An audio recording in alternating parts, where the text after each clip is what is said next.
Good evening, YouTube world. I'm your host, Paul Italia, and welcome to the Arm Wrestling Buzz episode 67.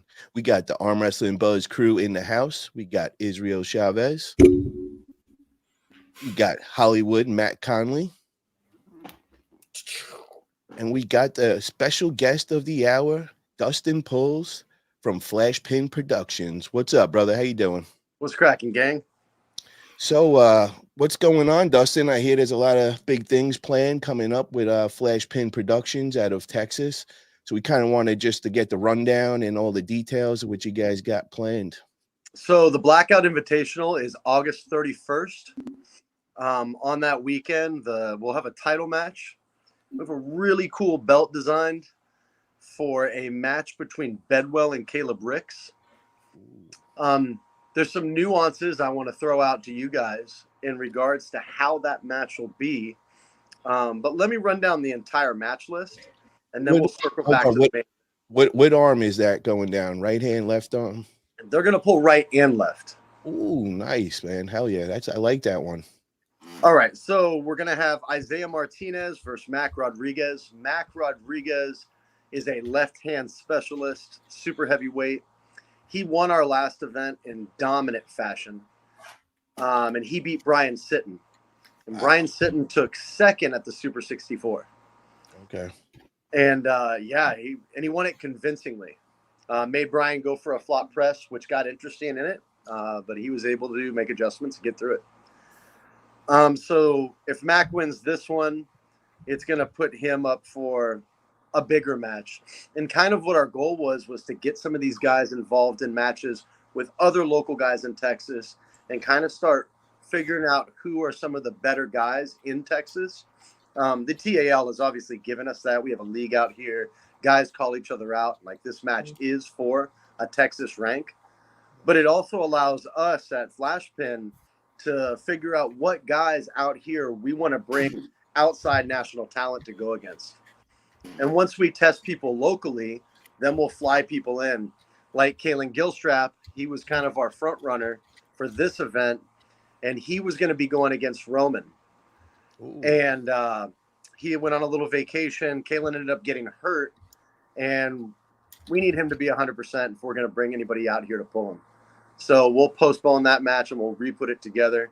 And Roman, I've got to say about him, what a class act human being to deal with. Yeah. I've now dealt with a lot of different athletes. Roman is just an impressive young man. Like the way he composed himself, what he needed to come out here. He really just wants to arm wrestle, wants to be a part of something cool. Yeah, I want to throw in with that, man. I've had experience with Roman. He came to our round robin in Oklahoma, and just like you said, man, real classy guy, great character, and I mean, just an assassin on the table, bro. Yeah, talk about don't judge a book by its cover. If you walked past him in a library, you would think he's there to read, right? Like, this guy doesn't look like he's there to smash, but he's a smasher. So we have Trayton Black going against James Polanco. Trayton Black is one of the guys on my team, young talent. Local nickname here is All Show because the dude is shredded, a lot like you, Paul. He's got a very, very lean, strong build. We say All Show because he doesn't exactly kill all of us, right? Some of us are built different, but he's really good and he's really committed, and it's his commitment that makes him fantastic. And he's going to be taking on another guy in Texas named James Polanco. He's a police officer, really, really classy, nice guy, grown man. And I mean that in the way he composes himself and the way he treats the sport.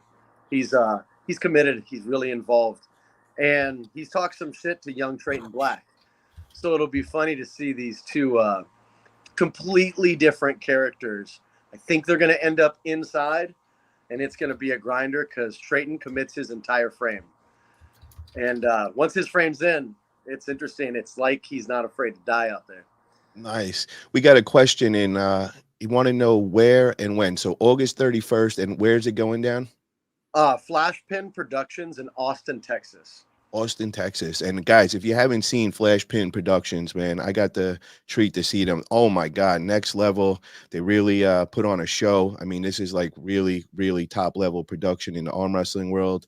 And you're looking at that man. That's the face of Flash Pin right here. He does a great job with the commentary and kind of introducing everybody. And what are you like, the Dana White of Flash Pin over there? That's all I'm trying to be. I'm trying to Oh be yeah. more like the Joe Rogan, right? I Okay. really want to just be more involved than Dana in terms of teaching people what they're looking at, right? I want to color commentate a lot like Neil Pickup. That guy's a legend in my eyes, probably the best doing it. I just want to do it a little more in a way that's friendly to the person who has no idea what they're looking at.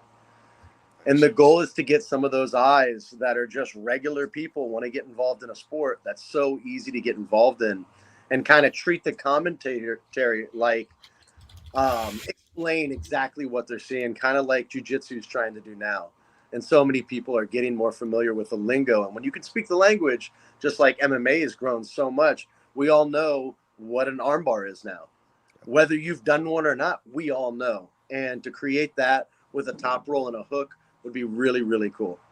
Can somebody share their link to their YouTube channel in the chat? This way, guys, if you haven't checked them out, get over there, subscribe, go check out their content. Like I said, man, top production. You guys are definitely going to be in for a treat for this one. And I'll send everything over to you as well in terms of like flashpinproductions.com to get the pay-per-view. Nice. Anything else out there that they end up sending my way. So next match, we have Lorenzo Montañez versus Livingston Vaught. Livingston and Lorenzo at States last year. These are two shaved head, really tan, strong dudes. They look like Livingston looks like Lorenzo's dad, like his really in shape dad, and he wants to prove that he's daddy. And they both are going to go right inside too, and they're going to fucking bang. When they went to States, half the room turned its head. Nice. Yeah, What Sarah. what weight class is that at, right? Both the last two are at 176. Okay. Yeah, I know Livingston personally. He used to come to a lot of our events So over in Texas. you know he ain't afraid to commit. He's just going to Oh yeah. commit and go. Oh And yeah. both of them go inside. Like half the room turned their heads because everybody thought Lorenzo was going to snap that bitch. But Lorenzo trains with us, and honestly, even at practice, I have goosebumps right now talking about it. He goes so committed and fires all the way in, and it looks dangerous, but he does it so often that even when I pull him and I can pull through him, I'm not worried about breaking his arm anymore. He's Wow. good. He goes with it. He knows when to give. He's good. He's got to get more dimensional, but he's very, very good in the lane that he's good in. And he just has a really strong hand for that size. And once he learns to believe in it, I think he'll have other options too. And this match might force that. We got to ask you, man. Our old arm wrestling buzz crew guy, Tom Stalino. What happened to him, man? Is he still with your team over there, pulling? Well, we've seen him. Last I heard, he was training with Dimitri though. And I mean, I went one-on-one with Dimitri for a long time, and that's what broke me out. So we might see a really crazy Tom come out the back end of that. Are we going to see him ever at any Flash Pin Productions? Anything? I don't know. We offered him a match on this card and then just never heard back from him in regards to competing in it. So I just think maybe he's found himself in a little bit of a training cave, and I can respect that. It's all good. Yeah, Tom, where have you been, bro? We haven't heard from you since the Artem match. You just went MIA. Come on out, Tom.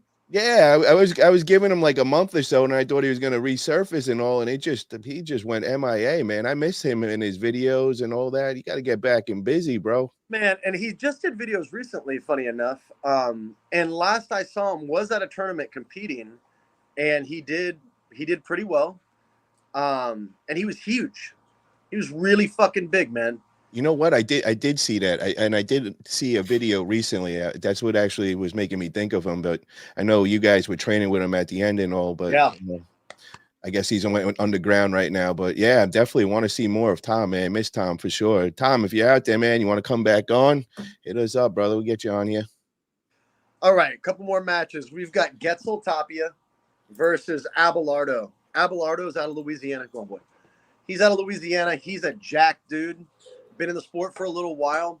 He came out to Texas for like I think it was a winter bash kind of event where we just kind of had a party in a bar, had a bunch of super matches, and did like an impromptu round robin.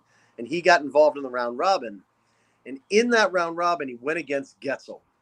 And Getzel is a young, scrawny dude, but a fucking monster. I pulled him the first time on a table, and I was like, okay, let me work with this little guy. He's a 165-pound dude and taller. And his hand was so crazy that I was like, whoa, whoa, whoa, whoa. Like, I had to pull him in and take him seriously. He's really freaky. Up there and probably the best guys I've ever pulled when it's their first time on the table. Nice. Like, for whatever reason. And he has no upper body mass. I've gone to the gym with him to try to help train him, get him into the weightlifting side. Because if he puts a fucking bicep on that bitch, it's over. He's killing everybody. And I'm not saying he ain't going to kill everybody in 5 years right now. Remember I said it, Getzel, Tapia. The dude's a freak. Looking forward to seeing him August 31st. Check him out for sure. But I got a super chat. Hold on one second. We got a super chat from David Thomas, Canadian money, 1111. Just a little support. Thank you, David. Appreciate you, bro. Hell yeah. Thank you. So keep going, Dustin. So Getzel and Abelardo ended up losing to him in that tournament. And to be fair, Abelardo had a grinder with Greg Gray. So it was he didn't get to go against him full haul. And none of us knew him at all. He came with his kids, super nice guy, and he walked over to Trey, and he was like, "Hey, do you know that guy that beat me?" And we thought we were talking about Greg Gray, and he's like, "No, that guy, the little one." And we're like, "Yeah, we know him very well. He's good." And he goes, "Nah, he ain't good. I want the fucking win back." And he must have hit us up like 5 different times. This is before Flashpin was going to do an event. Like, it was out of nowhere. And we ended up calling him and we're like, "Hey, we have an event and that dude's happy to go against you." And they're laying down $500 and saying, "Let's go." Nice. So that's a fun one. I'm pretty nervous. I like when they put the money up, man. That shows it. they're really committed and they really want it. That's definitely something really cool. And they're not just expecting the promoter, to throw up anything. But hold on, I just want to shout out to everybody in the chat. We got the regulars in the house. We got Roy in the house, RHCP. We got Dave Thomas, Taft Wood. We got Trey Johnson over there at Flashpin. What's up, Trey? How you doing, brother? Josh Holden in the house. Devin's Forum. Oh, shit. What's up, Devin? How you been, brother? We got, who else? Drew 24. What's up, Drew, my man? About to talk about Jay Corbin. Yeah, Drew's the man. Anytime I go to Vegas, I hit up Drew. He hooks it up, man. Comes, picks us up at the airport, brings us over to practice. Israel, you were there with me with that. He's the man for sure. So, Drew's the man. Oh, we got Gunner. What's up, Gunner? How you doing, bro? Representing New York over there. We got Mark in the house. How you doing, Mark? Isaiah. What's up, fellas? Drunk Eddie in the house. We got all the regulars here today. Hell yeah, everybody's coming back. So, Dustin, continue down, man. What else we got going on? We have, that was at 165. And then we have Heath Chisty and Drew Thompson. Ooh, I like Heath. He's a fucking animal, man. So I put him on any card, right? He's just a committed, great dude. And he is as psychotic as he sounds. Even when he competes, like, everything about him's fun. His vibes always change the room a bit. And, you got to love people who can move a room. Yeah, he's like a cartoon character come to life, man. Yeah. He is a total cartoon character. So he's going to be going against Drew Thompson. Drew Thompson is a San Antonio guy who's really, really strong. His right hand last tournament, no one even touched him, and he just flashed through everybody.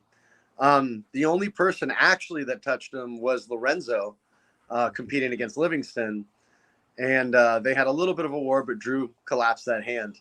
Who's the favorite between Drew and Heath? Who would you say? Oh, man. Drew is definitely the favorite. Okay. There's no question. And that would only be from people who know him, but maybe Heath went on a tear for a while, man. He punches up, bro. He ain't afraid to go against anybody. Yeah. He likes to challenge himself, and that's what I like about him. He's got that fire under him. I pulled Heath in a final at Texas State last year. He made it to the finals at 98. Nice. It was crazy. Yeah, he's a lot smaller than that too. Hell yeah. Dude, yes, he's just really fierce. And if he comes in fierce, it comes down to, can Drew take the hit? And Drew beat Trayton at our last event right-handed and set him up for this match. And if he wins this, we're gonna put him up against someone good. Like we'll bring some talent out. Nice. And What's then up, Dean? How you doing, brother? Keep going. we have Mike Zamora versus Cody Haga. Cody Haga's a fucking pit bull. Absolutely beast out of Oklahoma, man. Dude is a monster, man. Yeah, well, competed in Oklahoma, but he's another Texas guy. Ah, okay. You know what? He Yeah. used to always come to my Oklahoma events. That's why I look at him Yeah, as he's been in Oklahoma. the game for a while. He was my rival until I beat him. Okay. And once I got through him, he was kind of my point of this is who I got to beat in Texas at this point. Nice. And he's gone up to 220 since. And yeah, he's had wars with Bedwell. He's had wars with Ryan Carter now.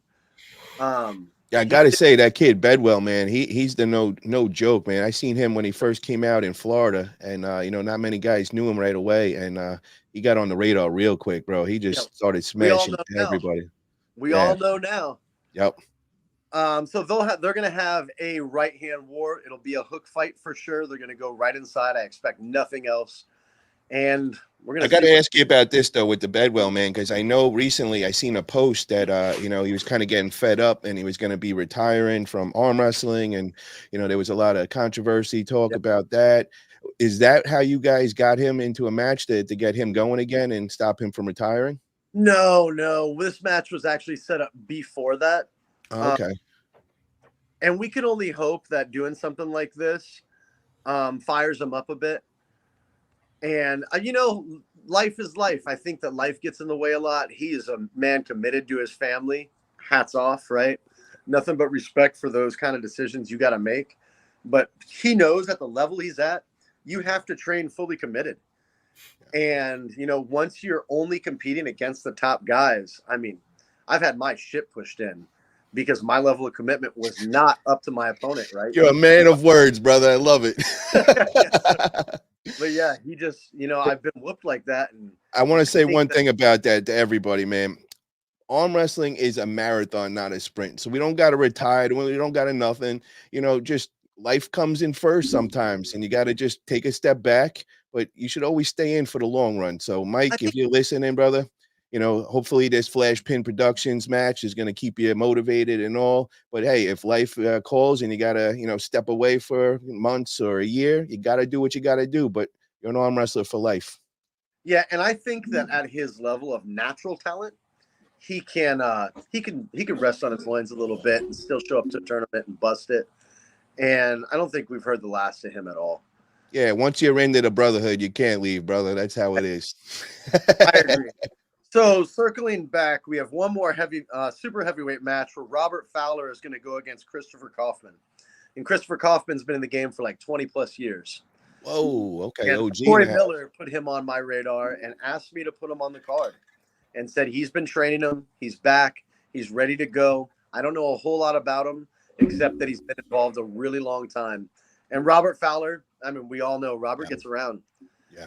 And good luck, Robert. That's a fucking manimal you're against. Yeah. He's been around 20 years, but Robert's been around too. So Robert's training. He also looks on point, like he's peaking for this. And I think that matters at this level. And if Christopher Kaufman wins, I mean, I guess we're going to have to figure something else out because Robert won our last one. And it's, yeah, like Christopher told me, it's put up or shut up for him. So I remember now that Fowler's last match when I watched you guys. That was a good one, man. That dude is an absolute beast, bro. Yeah, I remember that one. I want to shout out Lucky in the house, Arm Wrestling Mania. What's up, guys? How you doing? Lucky, definitely tune in because I got I'm going to be bringing up the topic of the ladies. I know there's been some controversy, so we'll get to that later in the show. So definitely stay tuned for that. So I want to circle back to the main event, which is Caleb Ricks versus Michael Bedwell. Caleb Ricks at East First West looked fantastic, both hands. It's not the 209 guy that I pulled. It's a monster now. And I've pulled with both guys. And I still think the right hand on Bedwell may be too much. But Caleb's coming in very confident. And his left hand is granite.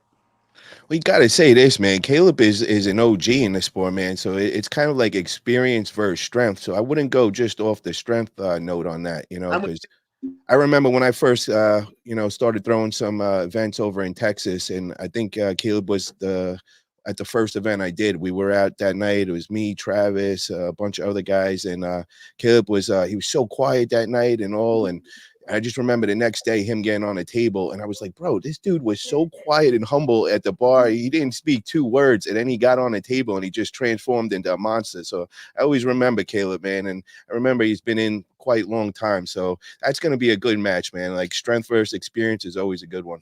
Yeah, it's going to be a great match. Caleb's really does something really interesting. My best win is against Caleb. And after I beat him, we ended up, and I beat him back-to-back rounds to walk away with it. When we met again, he evolves. And even with no hand, I was in a grinder with Caleb, completely eliminated his hand, and he just bit the fuck down and held on and dragged me across in a long match that I wish to God I just fucking elbow fouled in. But I just had too much pride to elbow foul. We were in a grinder and we went to war and he won. And we talked about that match at East vs. West. And he's like, I learn things after I go against somebody. And he went against Bedwell before. He ran into him at a random tournament at an EVW qualifier and lost to Bedwell, right-handed. And he said, I know exactly what he did. Just like I learned from you, I learned from him. He's like, yeah, I don't think he has a chance at all. Nice. Revenge match. Bring to you guys, though, is one of the ways they've talked about doing the match, and we've talked about it with them, is doing a gauntlet match, is what we would call it, where Caleb and him set up right-handed. They go. Let's pretend there's a flash from Bedwell. We change pads. Boom. They go. There's no screws on the pads. It's a lift and pull. Boom. Go. And they'll do both right hand and left hand, no rest. Ooh, has that ever been done? Anybody know? Toddzilla did it against Herman Stevens. Okay. When was this? How long ago was that? Ooh, it's older. That was probably like 6 years ago, maybe something like that. Yeah, it's before me in the sport. Yeah. And what we would be doing with that match is kind of finding out who the baddest athlete is. Nice. It's a bit of a grinder, right? When you're not getting to rub it out, take a rest. And it's we don't know how, like, we would obviously let them figure out who's the best right, who's the best left. Maybe in the future do one where it's just the best of both hands and let them grind till the end. But what do you guys think about running a match like that? Matt, what's your thoughts on the gauntlet setup? I think anytime you're doing something different, it brings a bit of novelty and interest. And, something like that, it's like, well, we don't really know how it's going to play out.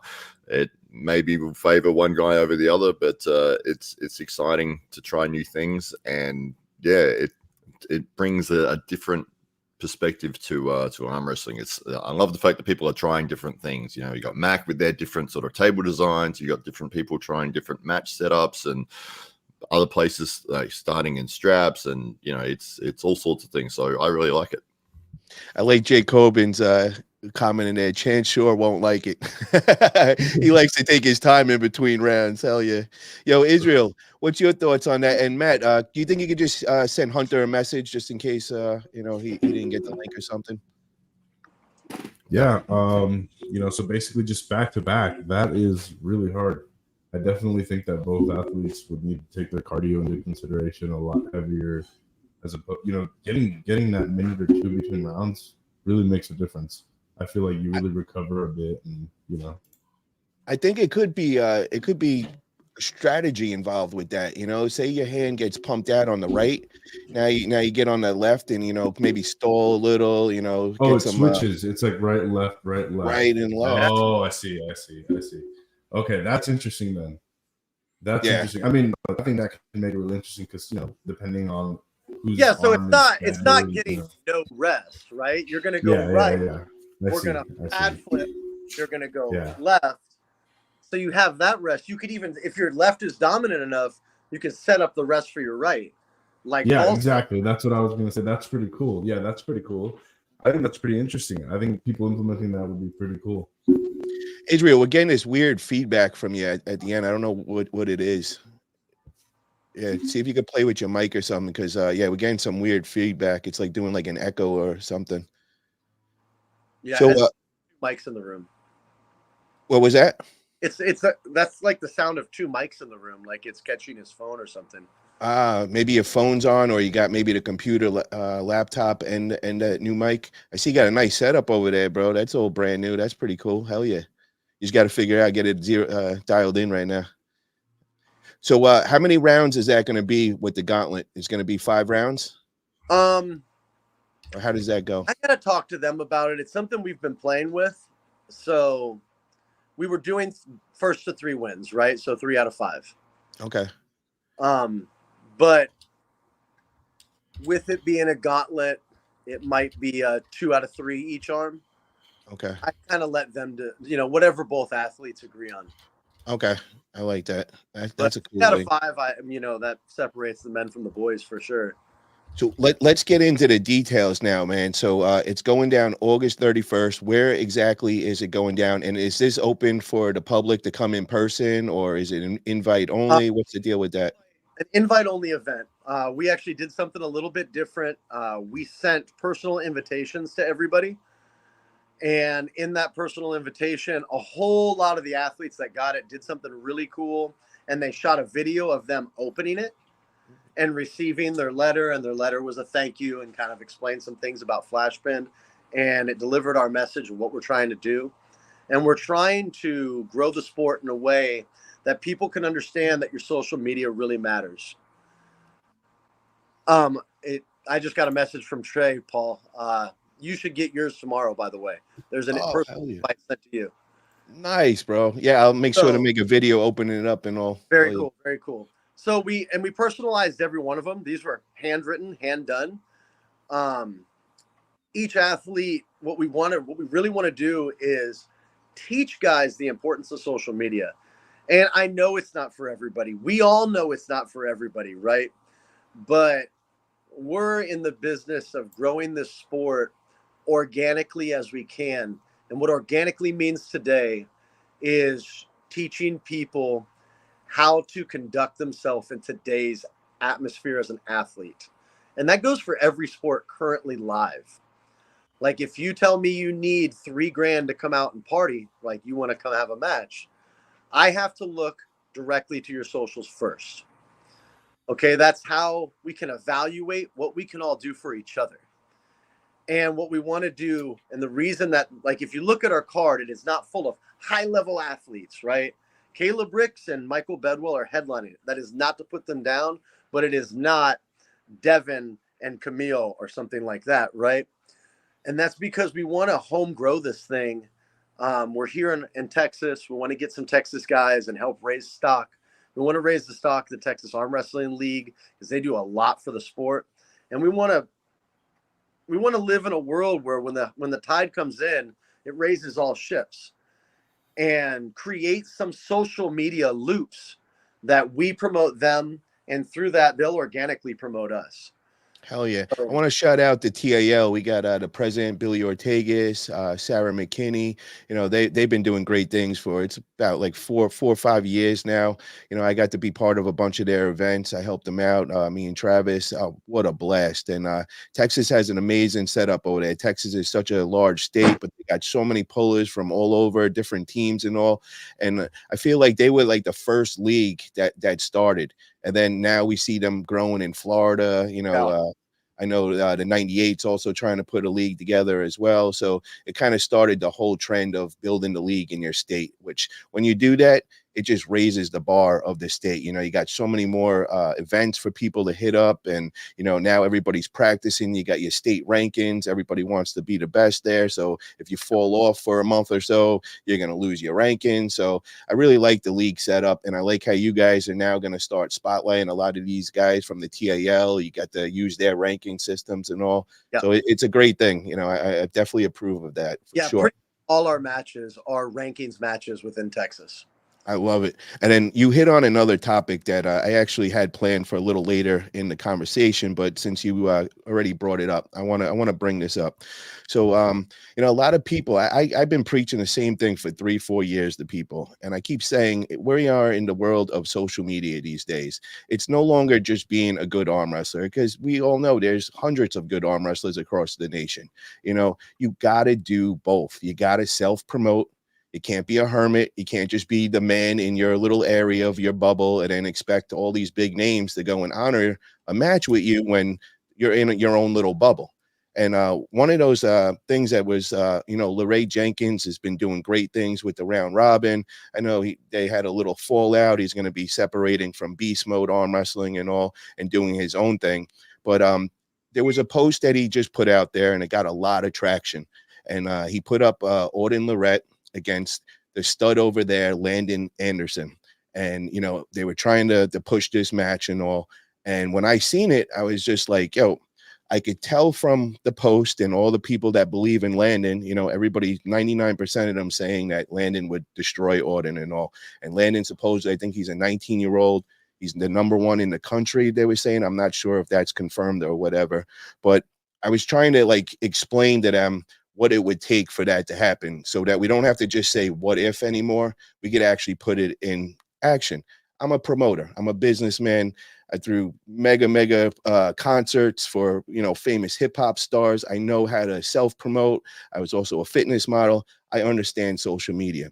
Some of these guys still are not getting it. And I just keep saying the same thing. So then I started getting attacked under this post. Everybody's taking me as the bad guy. And I'm like, dude, I'm just explaining what it's going to take. It doesn't make sense when I look at that for Odin to take a match like that, because it's a lose-lose situation.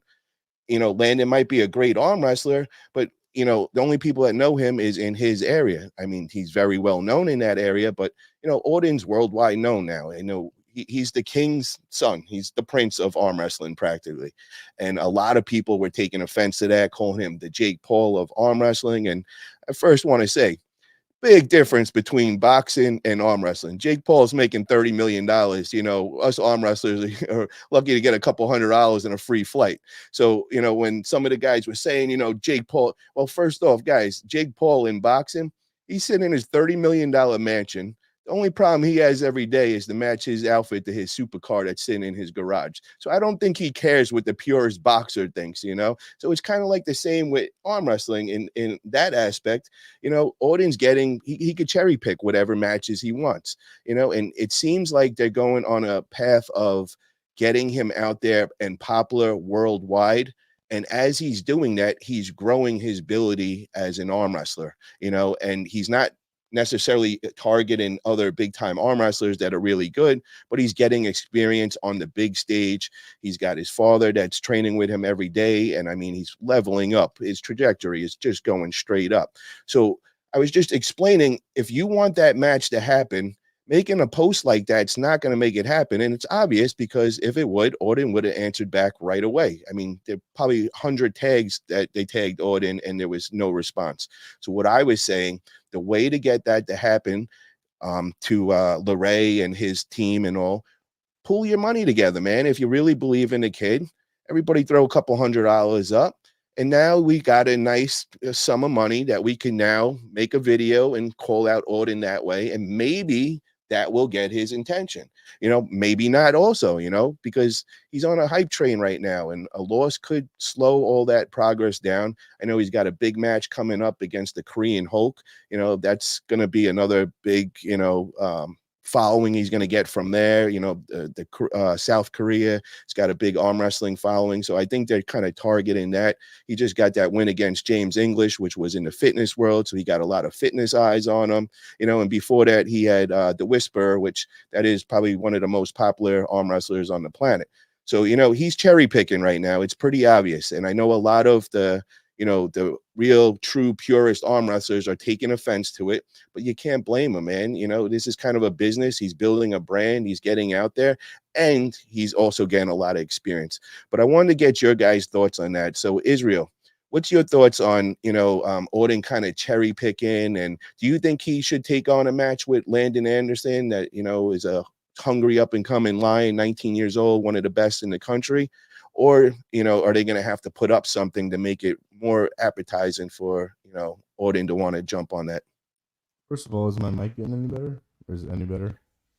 It's getting there. We're getting there. It's a Okay. little bit. We don't got an echo, but we got a little, but it's all good. Let's go. Well, I think that Landon would be a great match in terms of arm wrestling, but I also understand, his trajectory and the way he wants to go. I mean, his dad's a celebrity. He's got 1 million subscribers on YouTube. How can you not, want to get in on some of that and bank in on some of that? You can't hate the kid too much, and he is his son. Who better to do it? So, I do think he should maybe find a way to incorporate like a real match like that, because you can't just live off of celebrity matches if he wants to be a real arm wrestler. Maybe giving Landon would be a chance would be like the smart thing to do, and it would give him something serious to prepare for. Yeah, I get it, but you also got to remember, man, you got probably about 500 people that are calling him out, and I just seen he hasn't even been making much videos lately. At first I thought he was living off the YouTube money and all, but I just looked before we came on the show, and he's really not even putting out many videos out there. But any video that he does, if you go through the comments, I mean, they're all just they're coming from him. He's got the target on the back of his head. I'm sure every day he wakes up, his inbox probably got about 200 challenge matches that they're offering and people putting up money. Because I mean, I had the same thing. I get a lot of people calling me out, and and I'm not even near what Odin's following is or anything like that. So I could just imagine. So I mean, you gotta stick out from the crowd. You gotta be something different. So if I was Landon, not only to get the money together, so you need to start making some videos, bro. Get out there on YouTube. Get out, even if you don't want to make the YouTube, you don't understand that part of it. Get out on Facebook, man. Start making some training videos. Start putting out your past matches. Build the hype yourself. It's pretty easy. You just got to put in some time, got to be patient. And then from that, people are going to start clamoring all the time. And then every video that Odin puts out, they're going to be mentioning your name. And then after seeing that, he's finally going to get fed up and be like, all right, dude, I'm finally going to take this on. But, just coming out there and just saying, because I'm a good arm wrestler, I deserve that match. I disagree, man. You got to put in the time with this. It's the new age. That's how it happens. And the other thing is they threw out the name John Brzenk. How did John get out there? Well, if you look back, John wasn't in the social media stage time. But what did John do that is different than everybody else? He traveled everywhere. He went to all the challenges all over the world. He really went after it. So Landon, that's the next thing. You're in your little area. You're the man over there. Start jumping on a plane. Start hitting up these other tournaments. Get over to Texas. Get over to the West Coast. Get over to the East Coast. Just start getting your name out there. And a guy that comes to mind that's been doing that very well is John Therian. That dude he's out everywhere, and his name is starting to ring bells everywhere. And I remember like a year ago, not many people knew of him. They just knew he was from Canada and all. Now, almost every big event, he's got a super match in. He's going to be going against Hunter Noffz that, is supposed to be on here tonight. And, I wanted to talk about that, but that's a good example of to watch somebody, and he's not even that big on social media, but he's traveling and he's getting his name out there. And so Dustin, what's your thoughts on that whole situation, man? Can you give maybe Landon some tips on how to lock in a match like that? Yeah, I mean, let's give all okay. So the Prince wins, and the Prince gets 70 new fans or something that are the fans of Landon, right? Like, fucking woo woo, real cool. This is not a diss towards Landon. Landon's legit, and he's young, super cool to see. His tendon strength is gonna be out of this realm at fucking 27 years old. But Landon, all these guys are willing to put up money for you. All these people, they got to do what they did for Caleb Armbender and give him the money and send him to Texas State. Give him the money and send him to Arizona State. Like, let's go to these tournaments, Landon. Dad, Leroy Jenkins, the fam, all these fans of yours, man, you got some hardcore ones. That's so cool. You got a lot of people riding for you. Let's get a little bit of a GoFundMe up. GoFundMe for a very specific event, and then film your entire event journey. Film your room when you get there. Film your weight cut. Film your nutrition on the way in, how you peak. be super, super involved with what you're doing, with the money that was given to you, and how you prepare for events specifically, and show everybody what it takes to be a champion and win. You'll make yourself undeniable, just like John Theron. And I'm gonna throw it out there for you too, Landon. Anybody that knows Landon, hit him up, let him know he's invited on to the next Arm Wrestling Buzz show next Wednesday, 9:30 p.m. Eastern time. There you go. You got your invite, bro. That's a good way to get yourself out there. We got all the organizations, all the promoters watching this here. We want to hear from you. I want to learn about you. I don't know much about you. I see the people in your area really truly believe in you. So you obviously got to be something special. I know you're 19 years old. I'm definitely interested in learning about you. But I want to hear from Hollywood Matt. Here's another big organization owner. He owns AWE, which I'm representing proudly today. And what's your thoughts on this for Landon, man? Yeah, absolutely. Anytime that you can get an audience or a following, if you're approaching a promoter, as Dustin said, that's the first thing they're going to be looking at is, well, what can you bring to my event that's going to get people to come here to want to see it, to be able to sell tickets, to get interest in watching my promotion.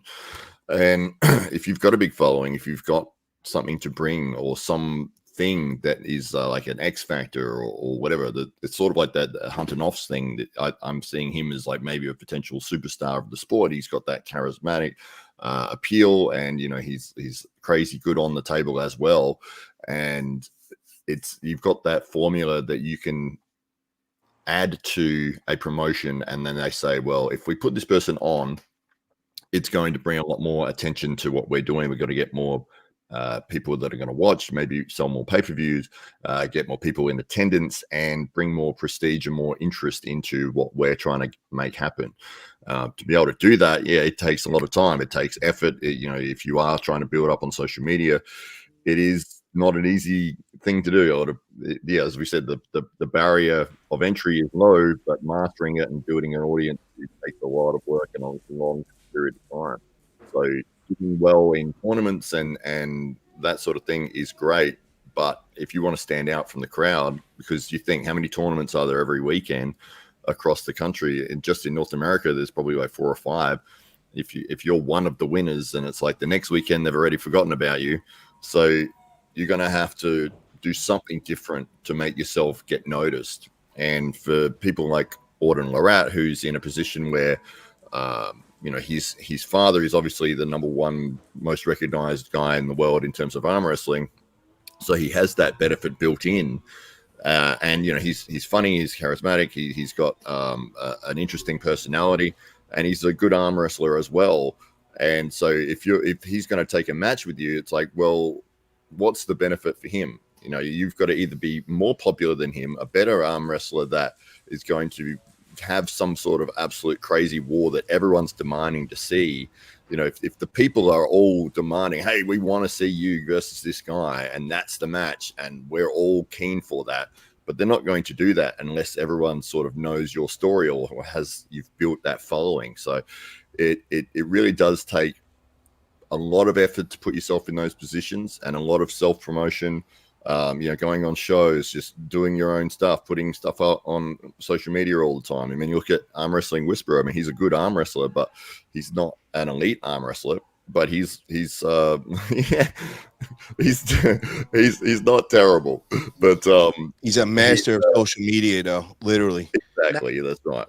So I had him on the show back in the day, and he really studied, this whole YouTube algorithm. When he was talking, bro, I was learning, and I've been doing this shit with fitness modeling and all that stuff and concert business, and I was learning from him. He really puts in the work. He really figured out the whole algorithm, and I mean, it's major, just kind of like Schoolboy did. He was kind of the first guy to do that. When you ever said arm wrestling, until this day, I still get it. Actually, I had somebody over at my house not too long ago, and they were doing some work over here. And as soon as they seen me with arm wrestling, they're like, Schoolboy? I was like, actually, I hang out with his brother. He's been at my house and all, but that was the first person that he mentioned, you know what I mean? And then I remember also hearing everybody thought Schoolboy was the best arm wrestler on the planet, you know, just from all those videos in New York City with the table on the streets and all. So, I mean, he really was like the first one to show us the formula. And then the Whisper, you know, kind of did the same thing, and it's kind of like taking it to a whole nother level.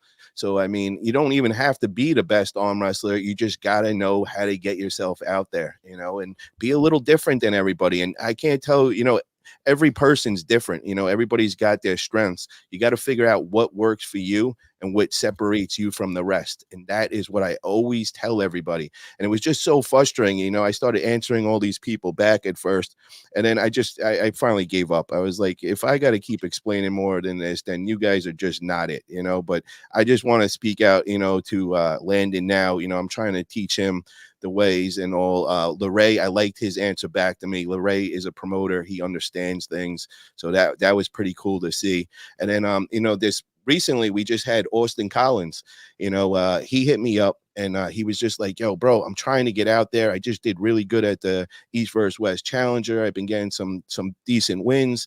He's like, but I'm just not there with social media. Do you have any tips for me? And I was like, oh, wow, bro, this is really cool. You know, he understands it. So I gave him a couple tips. He went out there at first. He messed up. Then I was like, no, not like that, bro. You don't want to just blend in. You got to stick out. And then he went out and made this video. 15 minutes later, he got a match locked in with somebody ranked higher than him, Steve Loxton. I think they're doing it over in October, you know. So then, you know, after that, he's been calling me and texting me every day and like, what else should I do? So I gave him some more tips. So we're going to see, you know, a little experiment with this guy, Austin Collins. Keep your eyes out for him. He's going to be doing big things. He's going to be putting a lot of content out there. I'll be kind of showing him the way to do it, but that's the way to get out there. That's the way to land big matches. You know, it might take some time. You might have to go pull a few other matches, not as known and all, but, you know, you will eventually get there and people are going to want to see more of you. And then you're going to have all the organizations hitting you up. And just like I have right here from Flash Pin Productions, Trey Johnson. I was about to say, Trey Yep. blew me up and he said, go ahead, shout out to Landon. We got There you go. Let's go. You're on the next card. Let's come out January. We'll have another card. We'll get you a real fight against somebody out here in Texas. We'll talk weight class. Hit me up online. We'll go from there. Boom. There you go. You see what I mean? You didn't even have to get on the buzz yet, bro. We just buzzing about you and look what happens. So, yo, that post did work. You know, we got a positive from that post. Larratt, you're doing it, man. You're getting him out there. It's starting. The ball's rolling. Here we go, guys. I love it. I love it. So, guys, we got a lot of topics to cover today, and I want to break into it. I want to hear everybody's opinions and what you guys think. So we just seen that Devin looks like he's going to be taking a match against Leonidas. I think it might be going down December over at King of Table. I think it might be hitting up in Vegas. What's the guys' overall thoughts of this match? Let's start off with you, Dustin. It's Leonidas and Devin Larratt. What are we talking about? Oh, he just went against John. Do we live in a world that we don't think that Devin's better than John right now? That's what I mean. You know what the question is at that 105 kilogram, you know, we're not sure, you know, what Devin we have. We just seen him, you know, kind of struggling with Chance. Yeah, I understand where you're at. I think that competing at that level, you peak for events, right? Devin just got off the couch and went in a match with Chance. I don't think that a Devin that prepared for Chance, like Toddzilla prepared for Chance, would have had any problem with Chance whatsoever. And I think Chance is a legit arm wrestler. If they're both at the same weight as well, like if Leonidas is going to make weight, we're actually going to do a real event, and that's what it sounds like this would be. I think that Devin is way too much. It's just too much hand. And that's a good question, though, man. I couldn't see. Do you think Leonidas is going to go down to 105, or are they going to let him, you know, kind of just come in whatever weight he's at, you know, which I would think he walks around 240, 250 is my guess. I don't really know. The dude's a house, man. Oh, yeah. And he's really strong. The dude is really, really strong. And he's starting to get his way on the table. You know, John definitely had to pull out the bag of tricks that day. It wasn't. Can we pay our dues to John in that match? Was it probably the most versatile, greatest act of arm wrestling any of us have ever seen. Bro, I haven't been around long enough, but for me, it's the best. Every style he went into that match, bro. He went into the hook, he went outside, then he flop press, which, you know, we don't see John flop press that much. I mean, even he came close to going King's move. He was in the open top roll and all. So, I mean, he pulled out the bag of tricks, man, for that one. So that was definitely cool to see. I don't know if the pay-per-view captured it appropriately, but the entire room was literally standing and screaming the whole time, freaking out through that whole thing. Hell yeah. Yo, so Oscar, no, it was nothing to do with the beef with Engen, bro. You know, I was invited there, and you know what it was is I was there at my spot for 2 months before. I had a grand opening for my business. It was supposed to be the weekend before, but Sarah Bachman hit me up, and she was like, you know, I'm throwing my first big event. I would love to have you out there. So I was like, oh my God. I was like, Sarah and Mikey are throwing an event. I got to show my support. So I actually, you know, canceled my trip back. I postponed a couple of weeks to the grand opening, but you know, being there 2 months, you know, I couldn't push it any past there. So I didn't even make it up to Sarah's. We got hit with a hurricane. You know, I couldn't even make the drive up there, which I was really sad to miss that. But yeah, I couldn't stay an extra week. You know, being there 2 months and all that, it was time for me to get back here and kind of get my business running and all. But yeah, I will be at the next East vs West. It's nothing like, you know, me and Engen that's separate. You know, I have no ill will against him. I love what they're doing with the East versus West. I'm also good friends with Chance. You know, I plan on competing at the Florida Arm Wrestling League. That's one of my home states. So, you know, definitely going to be pulling there. So nothing like that, Oscar. You know, don't hold no grudges for sure. I want to ask Israel. I want to get your thoughts on Leonidas versus Devin. Do we think that this is going to be closer than people think? Because a lot of people, you say it and they just count out Leonidas, say there's no shot. But I'm a little skeptical, man, with Devin at this 105. You know, and I'm hearing, you know, I heard Engen saying that he was a little, you know, skeptical of what he's looking at that weight class. What is your thoughts, man? Could we see a possible upset that day? You know, I think you hit a good point saying that a prepared Devin would be a different Devin. I do think maybe he was, you know, mostly off the couch. I do think he's going to be prepared for Leonidas. I honestly think Leonidas versus Chance Shaw would be a more interesting match. I just don't see how, you know, Devin loses to Leonidas. Maybe left-handed. I don't think the match is going to be left-handed. I think that would give Leonidas a better shot, but right-handed, no way. Devin's he's gonna win. Matt, what's your thoughts on this match, bro? Yeah, it's a fun match. It's the same thing as it was with Chance Shaw. You know, you know what's going to happen with the outcome, but you'll watch it anyway because it's like, oh, what crazy antics is Devin going to do? You know, how strong is Leonidas going to actually be? Whether he's going to if Devin's going to allow him to get certain positions and then he's going to talk trash. I think it's one of those matches that Devin seems to be taking lately, and I think it's good on him as well. I mean, if you've gone for that number one spot in the world against Levan twice and you failed, you know, unfortunately, I mean, he gave it his best go, but it's like while Levan is number one, Devin's not going to be number one. So why not take some fun matches and against people with big names in the sport? You know, I mean, Chance Shaw, I think that was basically thrown together last minute, but it's like, well, why not? You know, and everyone, I'm sure, enjoyed the match when they saw it. It was very entertaining. There was a wrestling match halfway through, and with Artem Taranenko, and a lot of drama, and you know, all of the antics that go along with Devin Larratt. And if you're a promoter, and it's like, anytime you put Devin's name on a card, you're going to get interest. And you've got a giant, muscular, crazy, powerful, strong guy in Leonidas, and he just had an absolute war with John Brzenk. And it's like, yeah, let's put them together. And why not? It's like, yeah, Devin's going to win, sure, but it's going to be fun to watch. I think Paul, I caught up with the chat, and they're saying it's left-handed open weight. So if Devin comes in around 105 and Leonidas is able to just stay big and strong left-handed, I definitely think it could be an interesting match. Well, Leonidas is at 275. Somebody in the chat said, Nate said that. So, you know, it's a big Leonidas. But I think there's an overall plan here for Devin.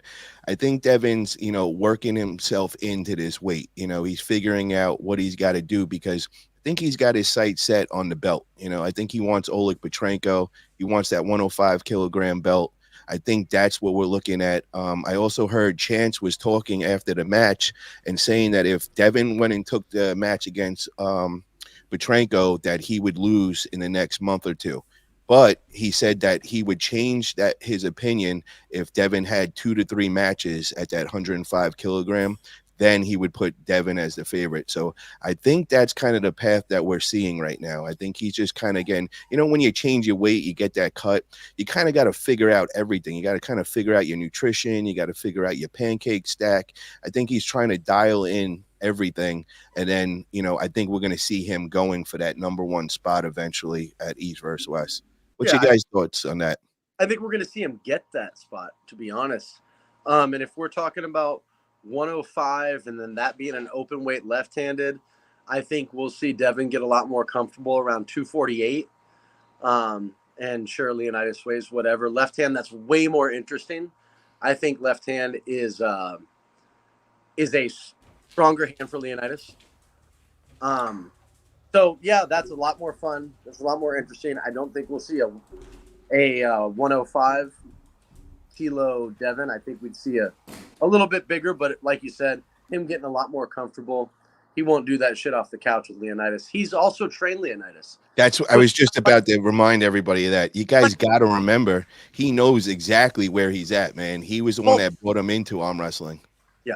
He was living Leonidas. Didn't he come and stay at the house at Devin's house for a couple of weeks and all? And so, I mean, you know, Devin, bro, he goes and he practiced with these guys and he's playing spy. He's learning the guy. He's learning the style. So he probably already has his homework and notes already on Leonidas. So, you know, he's definitely going to, you know, I think have the upper hand in that match. But just like you said, it will be a closer match, left hand than right hand. So I'm excited. You know, anytime that Devin's on a card, it's just like you all said, you know, it brings so many more views. It makes sense for King of Tables. So definitely interested in that.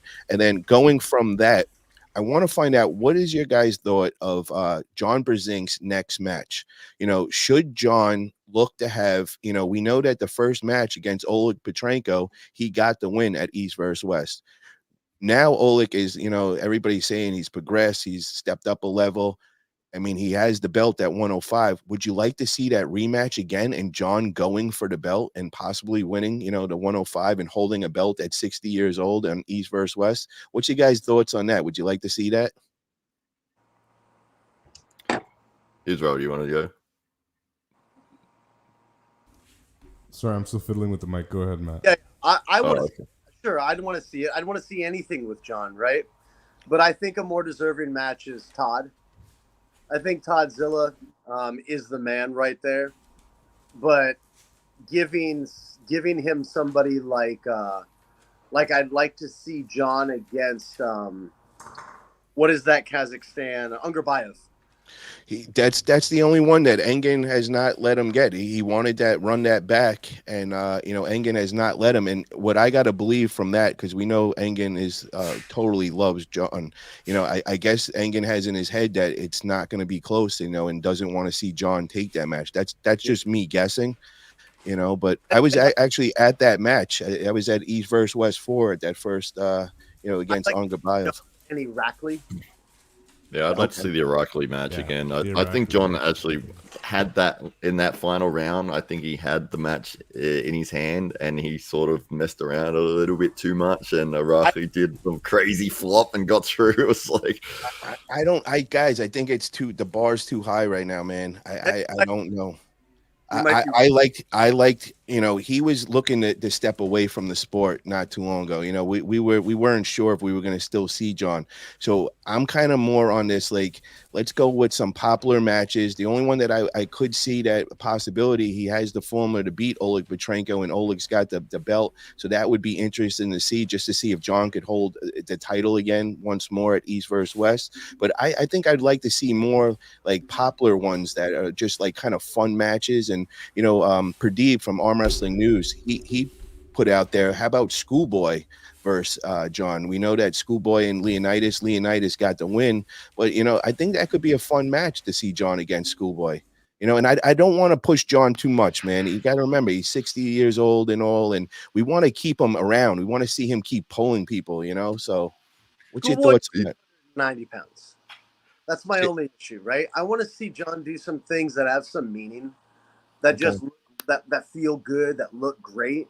You might be right though that at that 105, the highest level may be just out of reach because of they're young and their ceilings are high. Yeah. And So my question is with the endurance too, man. It's like when I see John pulling, you know, it looks like he's laboring pretty hard in between the rounds. And I just remember that first one when we threw him, we got him back into the sport against Chance.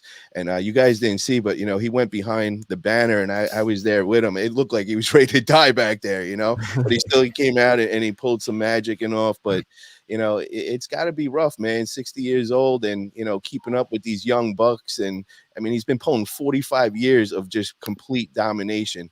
You know, I'd also love to see him go riding out in the sunset, you know, with some nice wins under his belt, and you know, kind of doing the right way, rather than seeing him get beat up by, you know, these guys like, you know, I how think about Rockley's a tough one for him, man. Michael Todd? Yeah, I mean that could be an interesting, but Michael Todd just actually got I think he's got a big match locked in with game of Gennady. Him and Gennady are going to be going at. So it's like the battle of the two guys that just popped biceps and had to have surgery, and you know, making their big comeback. And we know Michael Todd just did that amazing display against Camille and beat him. And you know, he said if he beats him, can I get the shot at Gennady? So I think they're honoring that, and that's a good one, man. We haven't seen Gennady in a while. Gennady's just coming off of that surgery, and that's going to be a war, man. That's an interesting match. How do you have that one, Matt? Yeah, with Gennady and Michael Todd. Wow. I mean, styles make matches, and it's just going to be whether or not Michael Todd's open top roll is going to be good enough to be able to stop Gennady what he does. And we know what Michael's going to do when he gets on the table. It's either going to be that lightning fast press that he's going to hit, which he likes to pull out as like a surprise move, or he's going to drop into that open top roll position. And so, you know, for Gennady to game plan against that as well, it's like, well, you know what he's going to do, but it's one of those things where you know what your opponent is good at, but are you good enough to overcome that? And it's almost like when Ronda Rousey was dominating all the women in the UFC, and it was like, well, you know what she's going to do. She's going to take you down and armbar you. And it was like, you need to stop that from happening. And it was like 12 girls in a row knew exactly what was going to happen, and they couldn't stop it. So, yeah, it really comes down to what Gennady is able to bring to the table in terms of preventing Michael's game from working. So, yeah, that's how I see it. Israel, what's your thoughts, man? That's an interesting match. Michael's looking in good form, but Gennady's a tough, ask. We haven't seen him back ever since his injury, so that's the only question mark for me. If we would have had a Gennady before the injury, I would be with Gennady 100%. You know, I think Gennady was just too strong and, you know, an absolute beast. But, you know, the question is, you know, how much is he back from that bicep? I think it was only, how many months ago do we know? It was at this point, I think close to a year at least. I think it was back last October or November, something like that. So if it's that long, you know, I always said it's about a year to get back to exactly where you were before that injury. You know, it's one of those that you got to build yourself from zero and to come all the way back and all. But you know, Gennady is an absolute animal too, man, and I think it's going to be a lot of energy and a great fun match to watch, you know, because I could see Gennady coming totally pumped up like crazy, and I could see Michael, you know, he's going to try, you know, get into that King's move and kind of just wearing him out. And, you know, I think it's been a question with Gennady and his endurance, you know, so that one is a lot of questions and it could go either way. I think that's a good one though, for sure. Yeah, I'm with you. I think that's a fantastic match. I think Gennady will come in real fucking aggressive, real mean. And that's going to make that really fun because there's a mean streak in Michael Todd that is it's legit at the table, man. One of the things I noticed at EVW meeting all these athletes is Trey and I both turned to each other and said, of everybody we met today, as far as physical athletes, Michael Todd's probably the best physical athlete Leonidas obviously was a fantastic bodybuilder. It looks fantastic. I've been down that road. I understand athletes. Been a trainer for 18 years. As far as an athlete is, Michael Todd is really impressive, man. His structure is very sound. He came in fantastic shape. His vertical is fantastic, right? Like, people don't really know. They think like maybe he's just a strong arm wrestling guy. That dude's a super athlete. I gotta say this though, bro. This is what I've heard. I haven't got it confirmed yet, but I've heard that Gennady was special forces, bro. And did some crazy stuff. Like they'd have him sleep nonstop, sleep, like no sleep for 24 hours, and then everybody else would crash, and this dude goes out and parties, and then comes back right to training. Like he looks crazy like that. I mean, and he looks really crazy strong too. He's huge. Yep. I stand by Michael Todd should compete at a lower weight class, in my opinion. 250 is real sweet for him, and just fucking kill everybody. But he's down to fucking fight the best of the best, and that's admirable and amazing, dude. Rock on. We need the West guys to step up, man. It seems like the OGs are really the only ones holding it down still, which we got to change that. We got to get some more new talent for the West coming up, because the East, bro, is next level. I mean, when you see their tournaments and all, they got like 1,000, 1,500 people competing in these. I watched the youth class when I went to Turkey at that time, and the day before they had like the youth tournament, and I couldn't believe how many like 15, 16-year-old just killers. I'm like, oh man, we're in trouble. We're about 10 years behind them. We got to step up our new talent. We got to get some killers out there. So yeah, it's definitely going to get rough, but the OGs are still holding it down, man. Again, they're in their 50s. Some of them even coming on 60 years old, and they're still kicking ass. So arm wrestling is a great sport in that aspect, where you could, you got a long life. On that note you're on, an interesting thing that I was thinking about at East vs. West is these, let's just call them the East athletes, are typically young, and we typically don't see them in their 50s being good. They actually burn out like at 35 to 40. I've noticed that. Yeah. I think it's just so much pulling since such a young age. And, I think, it's also the level of competition. You got who's coming up behind them. So, 30, 35, you got these guys that are 20, 25 years old that are peaking out, and we don't necessarily have that out here. That's why our OGs are kind of staying on top, experience, like we were talking before, experience against strength. A lot of these OGs got that experience. Is different as well.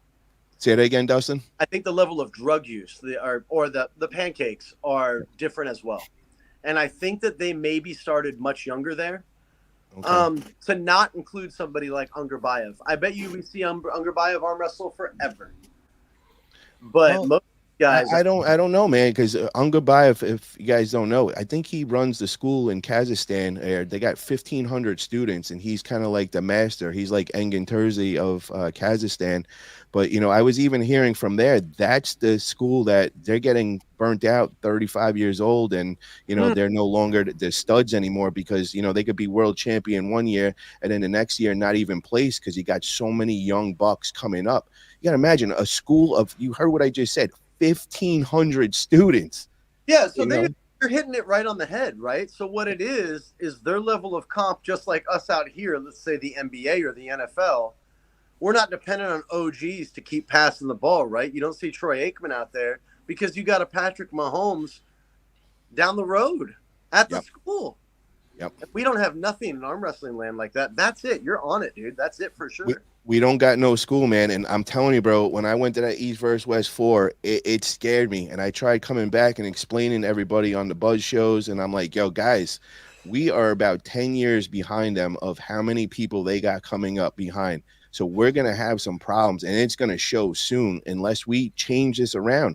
We got to figure out, we got to get some schools out here, some arm wrestling gyms. I know there's been a lot of talk. I've had a couple of people approaching me, seeing if I would get down. I told them I was definitely interested, but, nobody actually put it into effect. I even remember Devin, when he was on my channel, saying that he was working on something like that and getting a school where, we could all come and stay and train, get the next generation coming up. I know they would throw throwing with Odin and Aubrey over at their high school. They were trying to recruit people like that, and we were all on a kick for a few months of talking about it, but I nothing happened, and I had two people approach me saying they wanted to build this gym and actually do that. Would I be interested? And I'm like, yeah, I'm interested. Let me see what you guys got going on.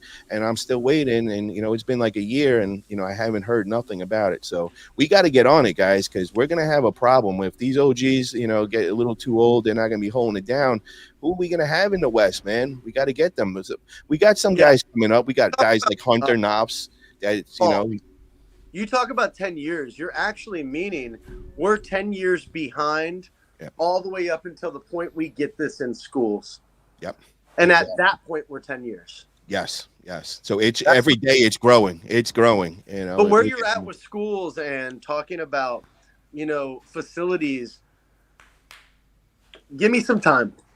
Give me some time. After this flash pin, and I have this is going to be filmed in a production studio where we've got a real commercial studio underneath us that's helping us, that are involved in real TV commercials.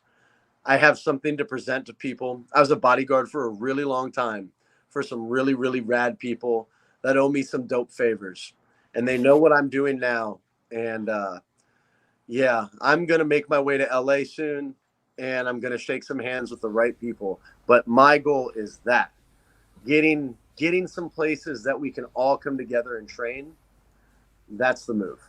So we have a question from Austin Arsenal Arm Wrestling. He says, what's the word on Brad Grundy? Is he out of arm wrestling? He looked great in the after Pullz.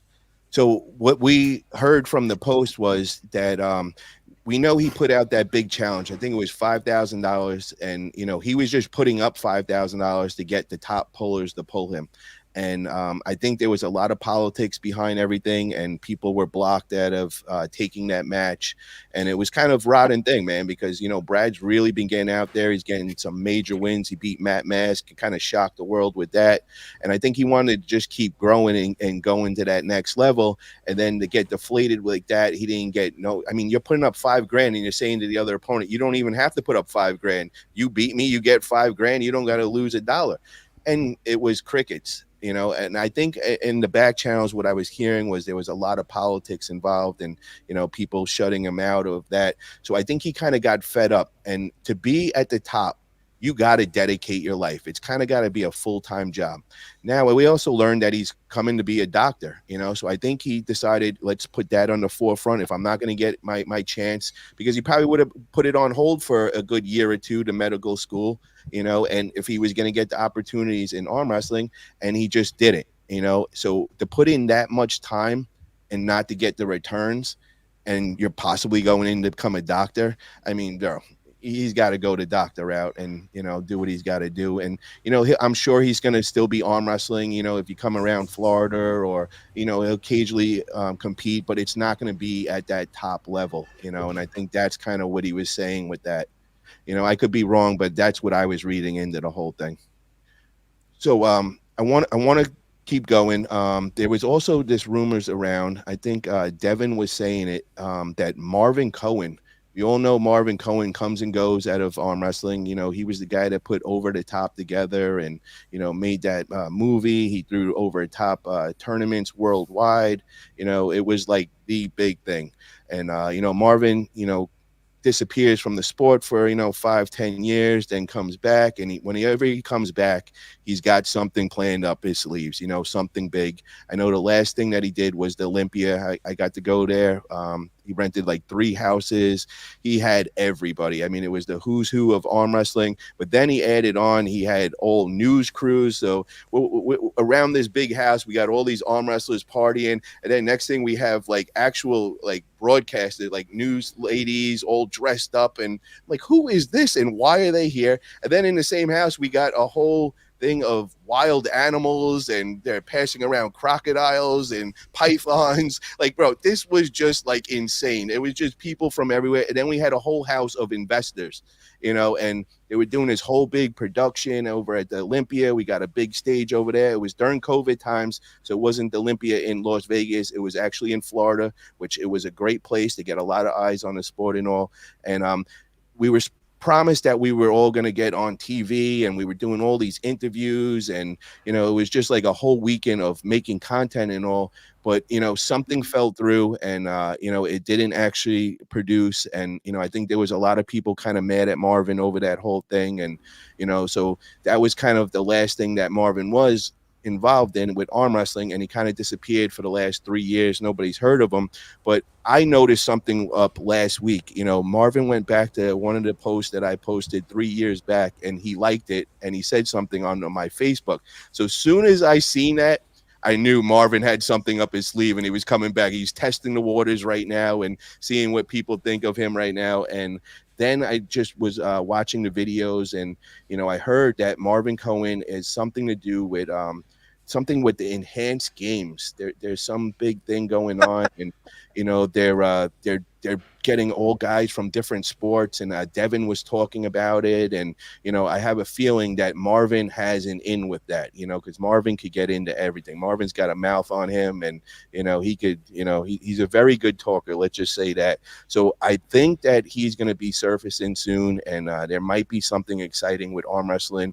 I'm going to look to get in touch with him. I got his cell phone number. I'm going to give him a call and see if we can get him on here and kind of just fill us in what's going on. So keep your eyes out on that. Look under Devin's channel. I believe he was talking about this enhanced games. I think they come out, they got a couple 100,000 followers, like couple of months time, and they're growing very quick. And I think there could be some really good things going on with that. So definitely keep your eyes out for that. I want to talk about that. And then the other thing that I want to also talk about is Jerry versus Levan. That might be happening this year. They're saying possibly in December, but what we're waiting for is Levan to get his visa. He's having some problems getting his medical visa to come in, which is kind of crazy. Somebody like Levan's status and all, you think it would be pretty easy for him to get in and all, but I think he's having some issues. But hopefully we could get this to happen in the USA, man. I would love for it to go down in Vegas. I think that would give Jerry kind of more of a chance at it than have to making Jerry traveling over to Dubai and all. So I wanted to get your guys' thoughts on that. What do you think would happen if Levan had to make the trip over here to Vegas in December? And we just seen, obviously, Jerry's big performance against Alex Cadecha, which was so impressive. I think everybody there's mouth would just drop at what Jerry did. And Jerry's obviously, shown that whole thing with Hermes, man. Me and Jerry kept saying it the whole time, and everybody was talking shit. Oh, shut up. Jerry's not on that level. And I think he just proved it when he just did the Alex Cadecha, man. So what's your thoughts? Do we think that Jerry can possibly pull off the unbelievable and beat Levan? And would it be easier for him to do it in Vegas or Dubai? Matt, what's your thoughts on this? Yeah, I'd love to see it. I think it makes sense. It's East versus West is the name of the promotion. You've got your perfect example right there, East versus West. You got East in Levan and West for Jerry. And Jerry's got that style where it's like there's a question mark around it. How is Levan going to deal with that? Like that flop press that he gets in, again, it's like what Jerry's going to do, but are you good enough to stop it? Do you have the skill and the ability to be able to win over his ace? And it makes that conversation very interesting when you say, okay, well, these two guys, you got Levan, who's the number one in the world, who's been completely dominant for years and years, crushed Devin Larratt twice, 6-0, has beaten everyone 6-0, apart from the Hermes match, which was what, a 4-2 or something. But and then Jerry, who's been targeting Levan for years and saying that's the match that I want, and being pushing for it, and they said, well, if you beat this guy, maybe we'll think about it. And then he beats that guy, and then but you beat this guy, well, maybe we'll think about it. And it's like, well, he's at that point right now where it's that there's no one else that he should have to beat. It's like it makes sense if you do it in Vegas. Sure, you've got the travel question for Levan, but at the end of the day, it's like, let's put this out for the most amount of people to see and the most amount of people that can go and attend it. And Las Vegas is the capital of the world for entertaining shows. It's like, why wouldn't you want to put it on there? That's like the ultimate place to do it. Every big combat sport wants to run their event in Las Vegas, and why not have the probably the number one challenger in the world for the title going against the unbeatable champion in Las Vegas, and it's got that question mark, that interest about it. The travel thing, yeah, sure, it's a factor. Jerry having to travel to Turkey. I mean, Levan has enjoyed that ability to stay local to his region for every match he's had for the last, 10 matches in a row. So it's like, well, let's see, part of being a champion is being able to adapt and overcome. And this is another challenge. If you're good enough, if you're a true champion, then this is another test you're going to have to deal with, and that is the travel. But yeah, man, I think we were talking about this maybe 2 or 3 months ago. It's like, I just want to see it. I just get them on the table against each other. Do it in Vegas. Do it on New Year's Eve. It's got to be massive. Put a big undercard. You could have one of the biggest cards of all time. And yeah, I'd be watching that without a doubt. And I think the change would be the crowd. And I think they just learned that from East versus West. When they were at Dubai, there's hardly anybody there at the King of Table. And, I think the energy would just set it off. That really did it for the East versus West. This last card, it showed the crowd makes the biggest difference. Everybody was saying it was the best event they've seen in arm wrestling history. And I agree with it, man. We need that lively crowd. It raised the whole bar. But, as Roy just said, I kind of disagree with you, brother, because the guys that you just mentioned in there, Babayev, Terasitis, Giannis, those are a lot smaller guys. When you got up to the super heavies that are 400 pounds and they got to squeeze into these little seats on the plane, they got a lot more to deal with that weight and everything, with the pressure. I think it's really hard on them. And I got to see firsthand. I went with Jerry and I watched him. It was a struggle, like everything, like something that I take, so granted and all, getting in those seats, I fit no problem. Jerry, man, he was squeezed in there like a sardine, bro. He was not comfortable. There was no way he was getting any sleep on that plane. He was so tired when we got there, because when we get to the airport there, it's a 2-hour, you think you're there. And now we just find there's a 2-hour trip in a tiny little car with all of us squeezed in there, and now we got to go to the event. Well, he was so tired that he literally, they told us we had to wait like an hour or two for the room. He literally went on the couch in the middle of the lobby and just passed out, bro. And we're just like, Jerry, what are you doing, bro? You can't do this here. And he's like, I'm so tired, like I ain't hearing shit. He was so mad. He kept going up to the desk yelling at everybody, and nobody understood him because he's speaking English and nobody understood there. And he just kept getting louder and more mad. I'm like, bro, no matter how loud and slow you say it, they're not going to understand you, bro. So let's just go away. And he passed out on the couch. So it was really, really hard. And now when I look at Levan, man, that's the next size above Jerry. And Levan is used to, like Matt just said, he's spoiled, man. He gets, a quick trip there. He's ready to compete. He's with his whole crew and all his boys. I want to see him on a 15-hour flight. And I want to see him go through the jet lag and, have to learn the formula of getting it right. And then dealing with a fresh Jerry. Jerry's, only traveling 3-4 hours on a plane. I mean, it's going to be a big difference. And, it's how do you prepare for that flop press, man? We know what Jerry's going to do, but who do you have that could actually replicate that? And I think people got a real full security seeing Jerry lose so bad to Hermes. And, Jerry kept telling everybody it was all the things that happened. I just lost let me get the camera back on. There we go. Switch to camera number 2. Yeah, it's camera number 2. So, I think, people got this false impression with Jerry, like, oh, it's easy. They watch the Hermes match and then they're going to go and try replicating that. And I think Alex Kadecha kind of learned that day.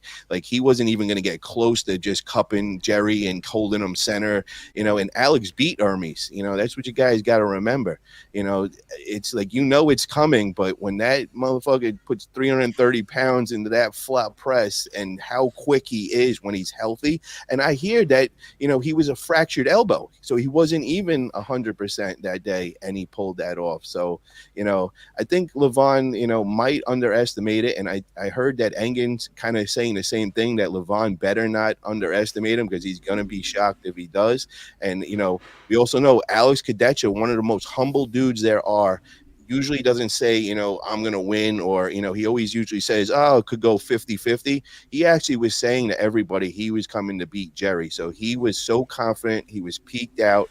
We seen 100% Alex Kadetcher. And just guys, remember what Alex did to Hermes. And now we just seen Jerry go through Alex like butter, man. So Dustin, what's your thoughts on that match, man? How do you have it, and who's the favorite if it goes down in Vegas? Number one, let me say my interaction with Jerry was goddamn classic. He met my wife. You've met my wife. She's a thing. She was dolled to tens when he met her, and he was so funny. His personality really came out. It was just his wife was there, my wife's there. We were all just walking together towards the valet, and we're bullshitting. I'm just telling him, man, I'm so happy you're here. Good luck. And he had this really funny interaction with us. It was super personable, and he was super respectful. And he was like, brother, I'd follow her wherever she goes. I'm like, I know, bro, I know. And he was just a really cool guy. We ended up, like, every time we ran into each other in Orlando, we stopped and talked after that. So he's just a good dude. I want to say that, number one. But I think he's incredibly hard to prepare for. And I do agree with you about Hermes. I think Hermes is a very special talent in his back, his lat and wrist flexion. How that he has that connectivity together is very snappy. It reminds me a lot of like Irakli, or Irakli reminds me of him. But that particular style is wicked. And he's also someone that peaks very, very well for a match. Hermes does. And Jerry, I think, can roll off the couch and roll in, and he's just a dog all the time. And he shows up to bang, whatever. I think what you're talking about in terms of travel is rough. It's really, really rough, man. I will say that I don't agree that it's rougher for the heavyweights, although I do think it's really rough. Water cutting and making that trip, that's crazy talk, right? Like fucking Paul Lynn. But bro, you got it. You just had to see what I seen, bro. You're right. No, I get the it. Seat, bro. The seats. Unless you're going first class. I went first class, bro. I was loving it. I'm laying back, having steaks and all that. And I'm telling you, when I got off the plane, I was exhausted. And I kept saying to myself, what if I had to compete right now? Like, it was rough for me just to go and party and hang out and have a good time with the boys and all. So if you seen what Jerry looked like, I felt bad for his wife. He was practically half of him was on top of her as he squeezed in this little seat, and we practically had to pry him out of the seat to get out of there. I get 200 pounds, and I'm shoulder anybody.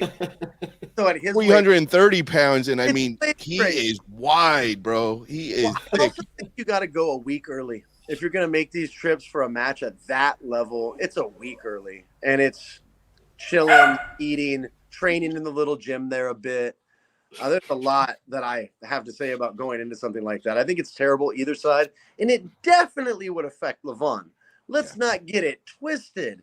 The guy I'm telling you this right now. Somebody from Dubai or something is better sponsor Levan and get him a first class seat, bro. Because if they put him in that coach seat, man, oh, bro, that's gonna be some rough travel for him, man. Because he's the next level bigger than that. Even bigger, yeah. Yep. What are we talking about? It's crazy. Yeah. So, with that being said, yeah, man, I think Jerry's hard to prepare for. I think he's super strong, and especially for European guys to prepare for. Yeah. Over here, you know, at every practice, there's some guy that wants to flop wrists like Jerry, right? But over there, it ain't like that. And that's just, that's a style I think they even frown upon. Yeah. And it's tough to prepare for.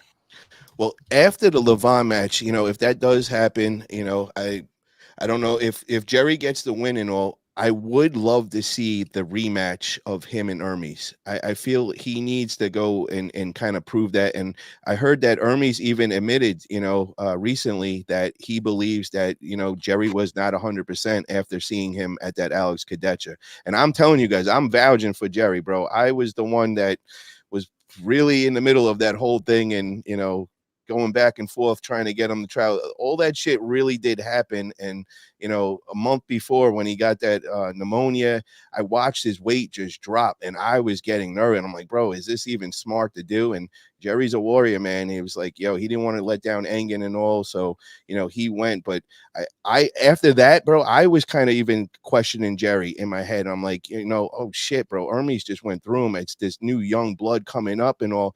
But after seeing what he just did to Alex Kadetcher, this is what he's always said, bro. He's told me the guys that he wanted, and everybody that he had on there he called it, and he, man of his word. The only one that he didn't was against Hermes, and we had all those crazy shit that happened that went during that. But from day one, I was the one that got Jerry back into arm wrestling, and he kept telling me, Levan. I'm like, whoa there, big guy. Let's slow down a little, bro. Let's take some matches. Let's enjoy the climb. Let's build up to the. No, I want Levan. And he just, he was demanding for it. After just seeing what he just did against Alex, give the man the match. We got to see it happen. Love to see it just to make it a little more even. I would love to see it in the United States, and it makes sense as a business sense for King of Table to do that. Let's get into the market over here. You're going to get a huge crowd. You're going to get the energy. And like I say, man, that's what we need to get non-arm wrestlers, a match like that with the crowd so lively and the energy. Because watching that East versus West 14 over here, that was just in. I'm so sorry I didn't just stay back another week. And 100% positive, if properly promoted, you could sit 2,000 Americans will sit 2,000. Mm-hmm. I'm 100% positive 2,000. That place was completely sold out. There's 1,000+ people there. The entire lobby of this hotel was insane. Every single stranger we spoke to about what's going on here, because we got there on Wednesday, talked to people quite a bit. All of them extended their stay for it. Yeah. They were like, yeah, we're going to stay and watch that. Weird. America's weird. Let's go. Let's get weird. That was the first time I ever watched it, and I felt like it was watching like a UFC, with all the crowd and the people lining up. Like it was like a block long line just to get in there. And it was smart to do where they didn't have the set seats, because it just made like everybody get there real early and trying to get the best seats as possible. And if you were half an hour late, like, one of my boys, Captain, was telling me about it. And, his guys were, they had to take a shower and all this. The time they get there, they're in the last row. They were lucky to even get a seat. You know what I mean? It was like standing room only after that. So that was amazing to see, and I kept saying that from the beginning. That was the only thing lacking when we would be in Turkey was, there was only 100 people in the whole room, and we were going nuts. How ill promoted it was. Like, you could have got that on television. Nuts. Yeah. Like, Brian Shaw wasn't there, right? Like, who's not sending that invite formally? You're paying those guys to come. It's going to be amazing, because they're going to use social media and film their experience. They're going to go, look at this line. I'm a special guest at an arm wrestling event. And people are going to go, what is that? Yeah. This thing's about to take the fuck off. I'm calling it right now. Yeah, it makes sense. This is where the market is. This is where they're getting all the pay-per-view buys. This is where all the arm wrestling fans that put up the money are. So it makes sense to do it here in the United States. And I think it's going to really, really put a lot of non-arm wrestlers into it, and I'm looking forward to hearing people start knowing all our arm wrestlers, other than Devin and, Schoolboy and the Whisper. They start having Levan come here. I mean, he's going to come a big time person. I ran into somebody that, they're doing work on my place. And as soon as I said arm wrestling, and that was the first thing they said, they were from Georgia. And they're like, oh, did you know Levan? I was like, oh, hell yeah, man. So Levan's getting out there as well. So that was great to see, for real. I want to move on to, we got the next thing that I want to bring up is, so we had a couple of things going on recently in this last week with drama and all, so on the Arm Wrestling Buzz show, I like to just bring up what's been buzzing around the whole community and all.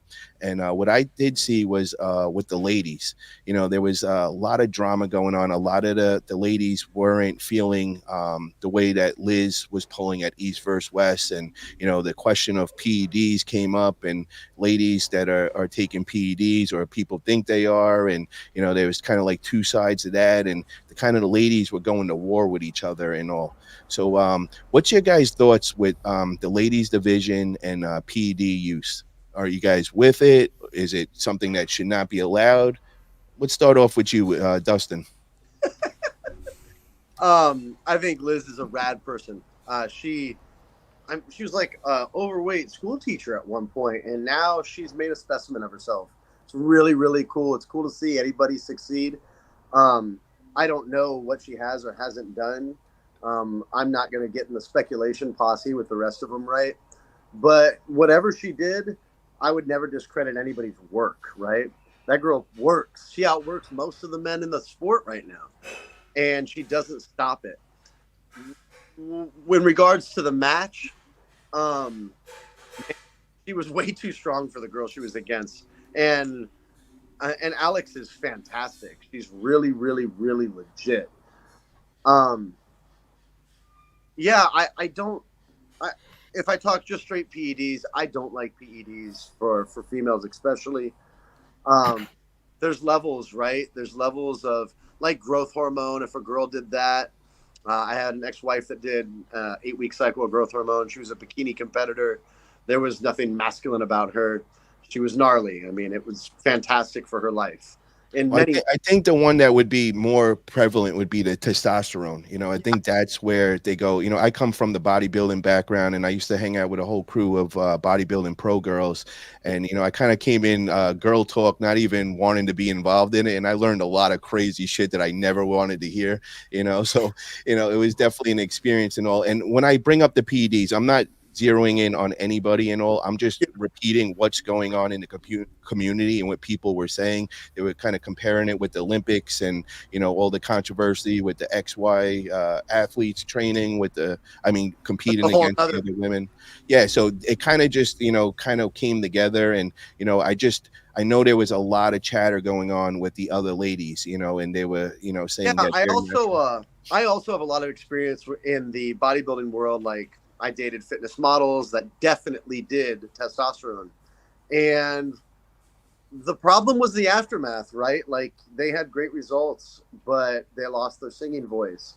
And it's not like the girl I was with sounded dude-like at all, but she couldn't hit notes that she did, right? It altered her.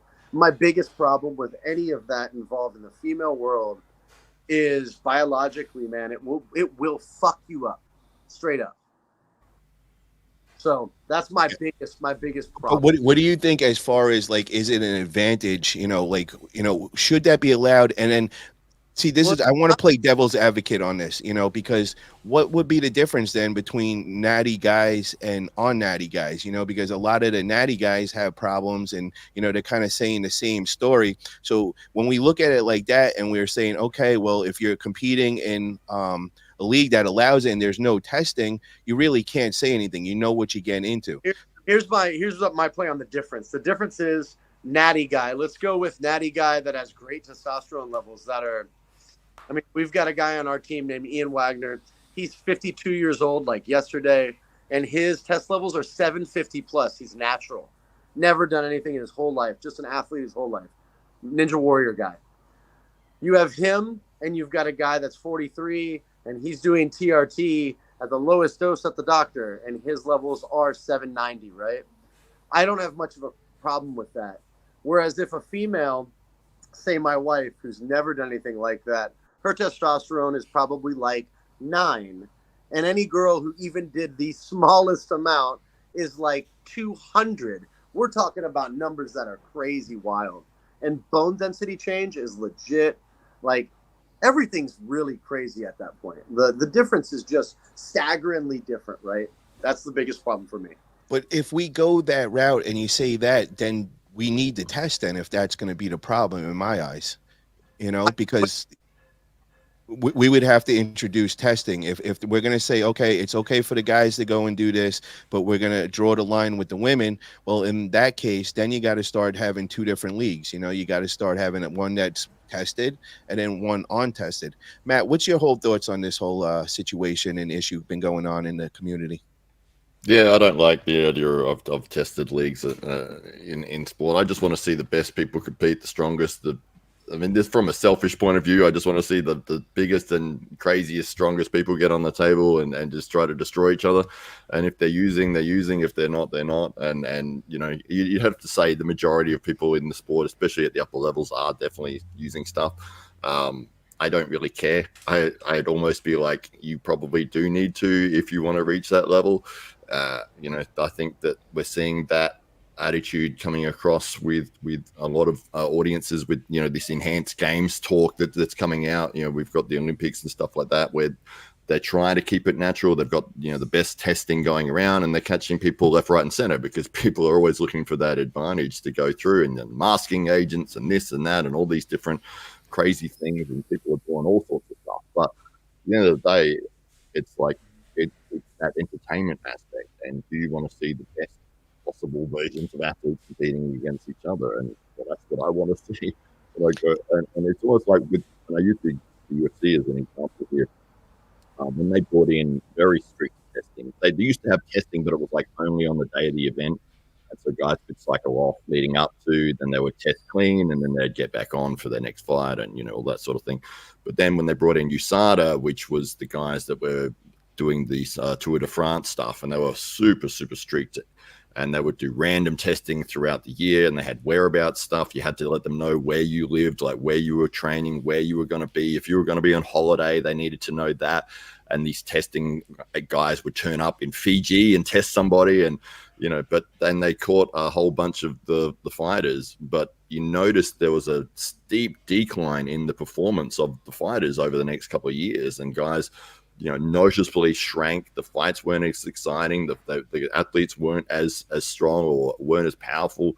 And it was like, okay, yeah, you've made it more safer, I guess, in terms of not having as much drug use. But now from the entertainment aspect, you've sort of shot yourself in the foot, because now your product isn't as entertaining. It isn't as interesting. But as far as for women using, I think it's still in the same boat. I think it's like, I want to see the best people getting on the table or going against each other, regardless if they're a man or a woman. If they're choosing to use, they're choosing to use. If they're not, they're not. But, if you're going into this sport or any sport, even bloody tennis, people are testing positive for steroids and tennis.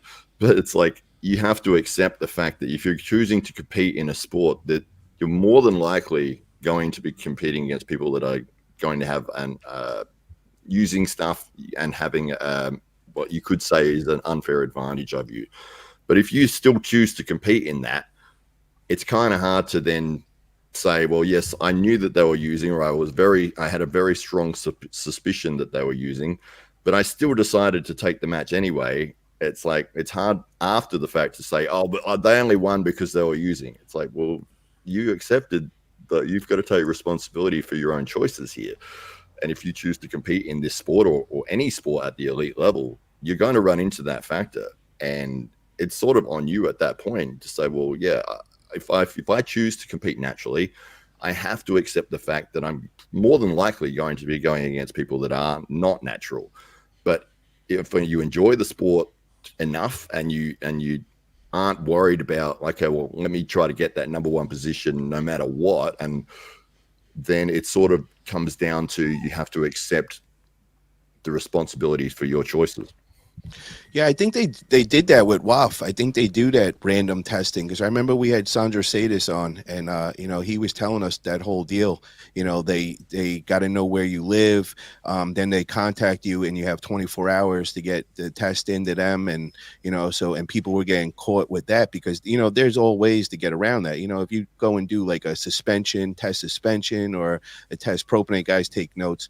But if you do that, I mean, it's in and out of you within 1 day to 3 days. So you could still get all ready for that. And I'm sure a lot of the Olympic guys do that, but you're also running that risk of getting caught. You get caught, you're banned for life with that.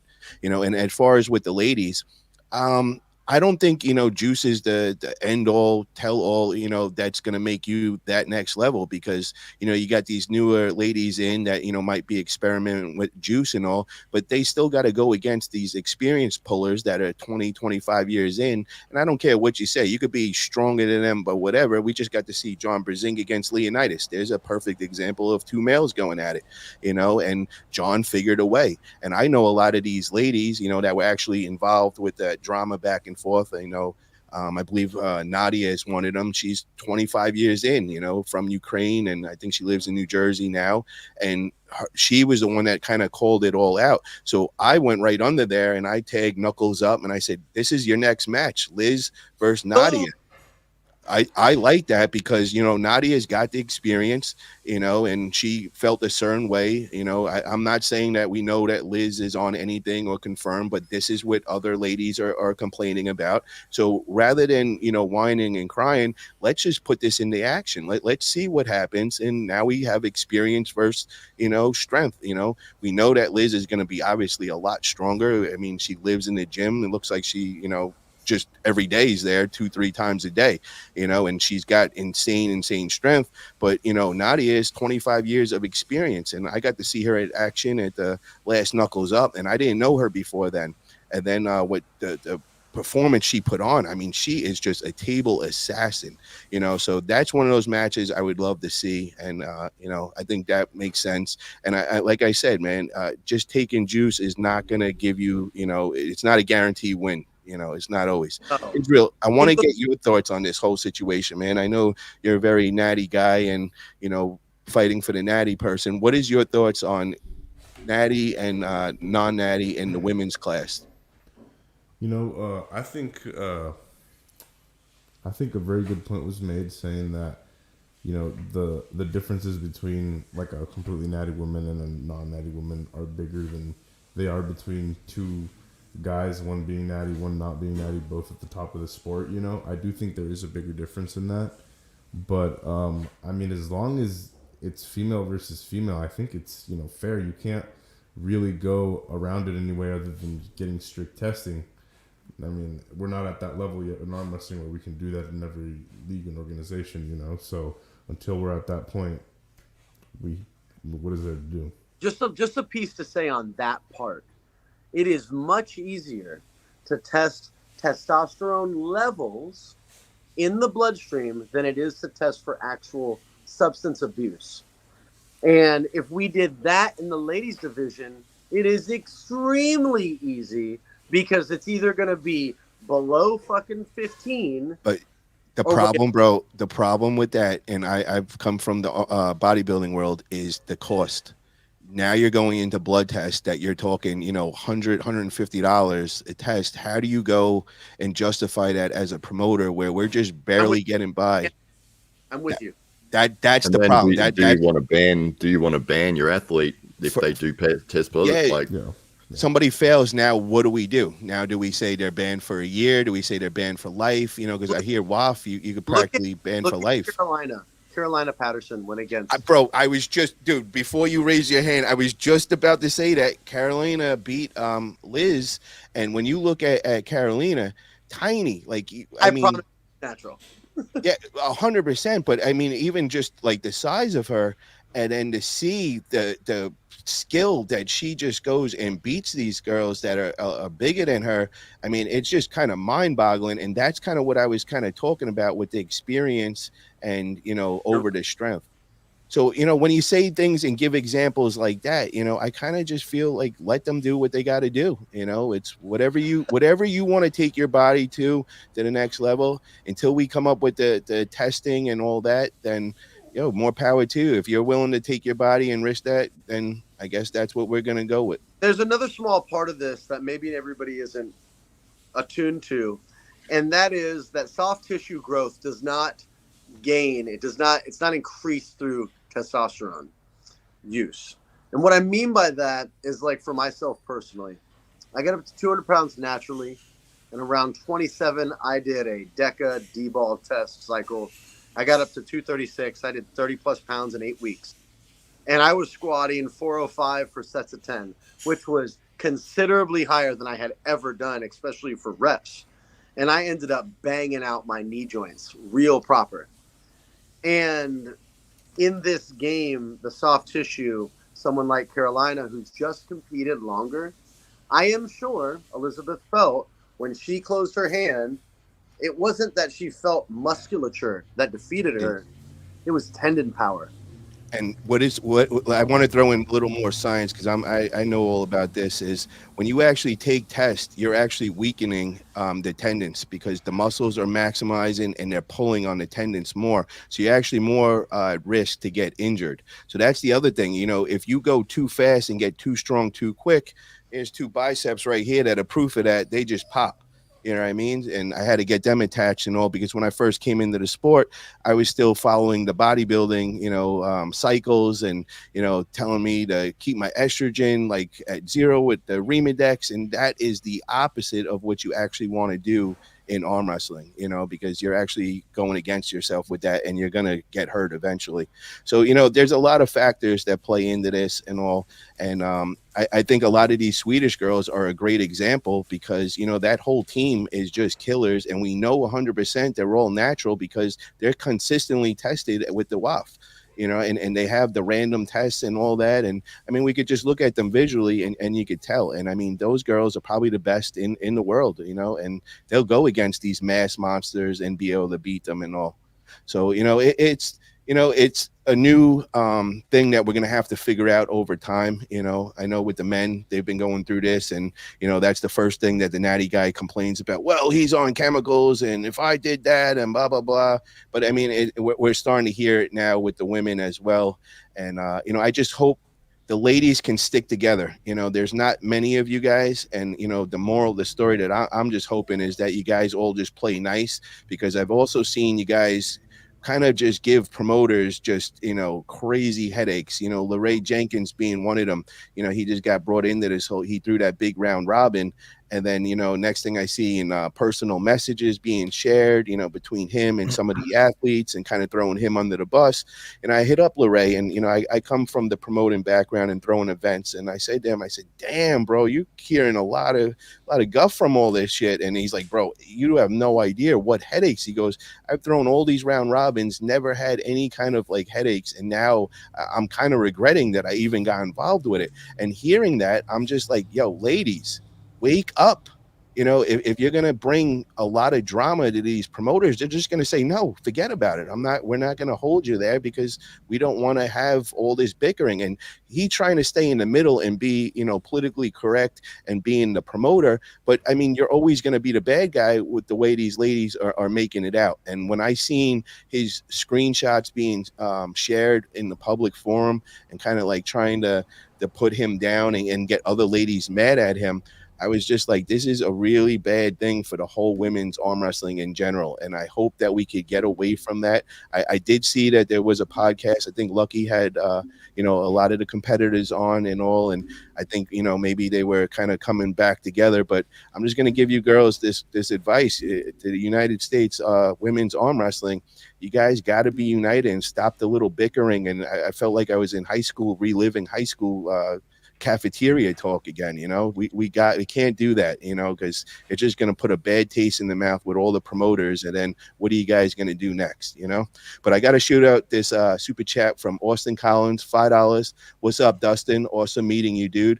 Thanks again, Paul. Your help got me this match. Watch me dominate October 26th. And guys, this is who I was talking about earlier in the podcast. He hit me up. He was just asking some tips on how to get out there on social media. I gave him a couple of tips. 15 minutes later, he has a match. So that's a great example of somebody that's learning social media. And if he didn't necessarily know how to handle it, so he hit me up and he got some tips. So, hit up some of the other guys that, got big social media followings, ask them how they do it. If it's not your thing and you're kind of like a hermit, and, a lot of us are in the fight world, it's the same thing. They're not really social kind of guys. That's why we're in an individual sport and all, but, learn from others, and that's how you're going to get those next big matches and all. And Austin's got that big match now locked in with Loxon, so that's going to be a good one, guys. And it's going to be going down August 26th, I think, in Kansas City. I know Don Underwood's involved with getting that all connected and working. So definitely, I expect big things from Austin's in the future. So definitely keep an eye out for him. He's going to be doing a lot of great content as well. So anything else you guys want to talk about? Israel, is there anything that I missed on the topics this week in the arm wrestling buzz in the whole community, and anything buzzing around? I think you covered it all, man. We covered everything East versus West last week. I think we're good. What about Matt? Anything that I'm missing? What's going on with AWE? What you got going on next, bro? Yeah, we're still in the process of organizing the next event, which will be in October, late October. But apart from that, Ryan and I will be going over to India to do the commentary work for Propanja in early October. So, yeah, very excited about that. God, congratulations, bro. I meant to hit you up, man. And when I seen, I think Grundy posted that out there, I couldn't believe it. I was like, that is amazing, bro. That is such a big opportunity, bro. That Propanja League, I got put on from Pradeep at their first event. You know, he hit me up and he's like, bro, they're putting $1 million into this promotion, coming out at the box with $1 million. And they had huge amounts of teams. Each team got their own like coach, and they got their own like physical therapist. I mean, they just went all out for the athletes and all. And to hear that you're getting involved, I mean, bro, that is amazing. You're going to get so many more people knowing who you are. You're going to pick up that whole Indian population, which, you know, they really go in deep with their sports over there. And there are a lot of up and coming stars over there. I just remember there was so many names that were just sticking out to me because they would put on a show and bring that energy, and it was just a lot of fun to watch. So I'll be looking forward to that. I'll be tuning in for that. That is just a great opportunity. And Matt, you're going to get a lot of those, man. You got the voice, you're a great commentary, man, and I'm looking forward to see you grow and just keep getting bigger with that as well. Thank you so much. I want to shout out September 14th, guys. Knuckles Up 4 is going down in Fort Lee, New Jersey at the Barrymore Theater. I'll be making a trip as well. I haven't missed one yet. It's going to be great. They really roll out the red carpet for everybody. This theater is next level. It's like a $25 million theater. They got the $30,000 production they put into this. They got a lot of big plans. I know they do the press conference on Friday night.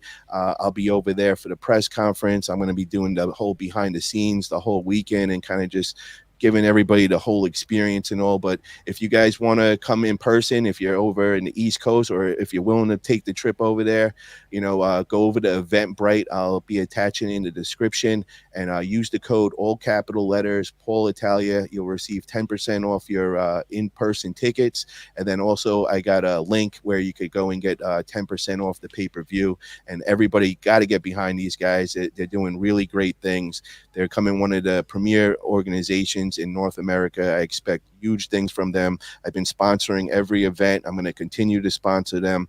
Love what they're doing, man. And I'm trying to bring 2-3 of my non-arm wrestler friends to, because this is finally an event that I can see that is going to catch on fire. And when I bring my friends there, they're like, holy shit, I didn't know arm wrestling was like this, you know. And it's something, it's not like going to a tournament where, you know, it's boring for the non-arm wrestlers. They don't understand what's going on. They put on a show, a production, which Dustin and Flash Pin Productions is doing as well. They got their own little twisted things, and they're on kind of the same boat. I know AWE, you guys also got your own thing and stepping up the production and all. But I encourage guys, if you can and you are making a trip, grab family member, grab your best friend that's not a arm wrestler, bring them this. This is the perfect show. It's like 3-4 hours. I mean, the fireworks they got going, the lighting, you're in a legit theater. I mean, they even have like at the movies when you got the concession stands, they have all that. I mean, you just feel like you're at something really special, and it's just something that, you know, that non-arm wrestler will never forget. And, you know, he'll go and tell all his friends about it, and that's how we're going to grow from that. We just got another super chat in here. Let me put this up there from Isaiah the Prophet Martinez, $5. Big thanks to you all, and shout out to Dustin and all the staff at Flash Pin Productions. Thank you very much for that, Isaiah. Appreciate that for sure. And Dustin, I want to hear about where can guys, you know, first buy the pay-per-view for August 31st. And also, I want to find out your social media platforms, because we know you're going to be the Joe Rogan of Flash Pin Productions. So I want you to start getting a following out there. Where can they find you? So you can find me at Dustin _Pullz, right? Or you could just type in Dustin Pullz. I'm the first one that pops up. Pullz with an S, to be clear.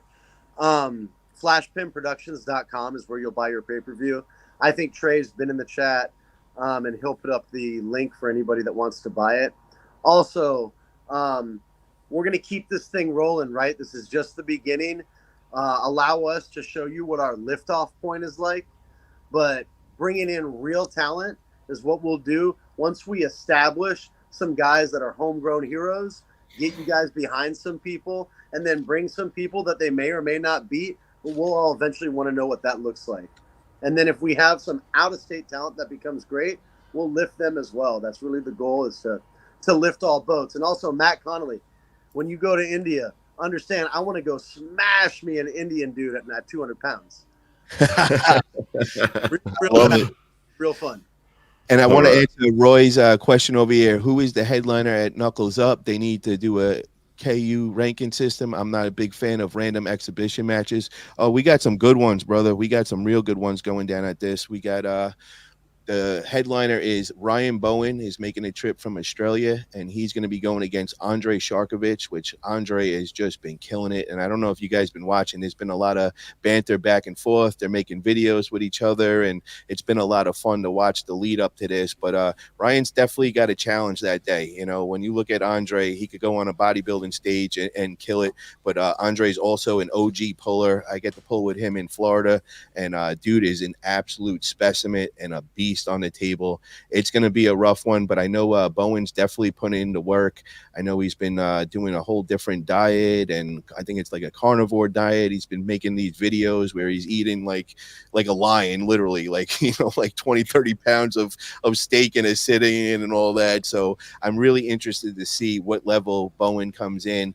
And whenever you count out Bowen, you know, he shocks the world, man. So, you know, it's going to be a good one. And then some of the other great matches that are going to be there is Marcio Barboza is going to be going against Jordan Sonoff, and this one has got some fireworks going, because we know they both like to go inside. A lot of the guys in the States don't know much about Jordan Sonoff, but I'm telling you, this guy is a Bulgarian world champion. He rolls with the right crew over there, Krasimir, Bozidar. I mean, they're all top level pullers, and we know Marcio is just an absolute specimen, monster of a dude out of New Jersey. It's his hometown. He's kind of like one of the faces of Knuckles Up, him and Jason Merlo, who also has a match. But when Marcio shows up, guys, I'm telling you, the first like 4 rows of the whole place are just filled with his friends and family, and they are so loud and they bring the energy. So you could expect like 100 people just from Marcio's little entourage, and he feeds off of that energy. I remember that last one when he got the big win. You know, he jumped literally up on the arm wrestling table, and the crowd just went ape shit. You know, so I'm expecting an amazing war with that. And then we also have Craig Toulier going against James Wall, and this one is going to be great.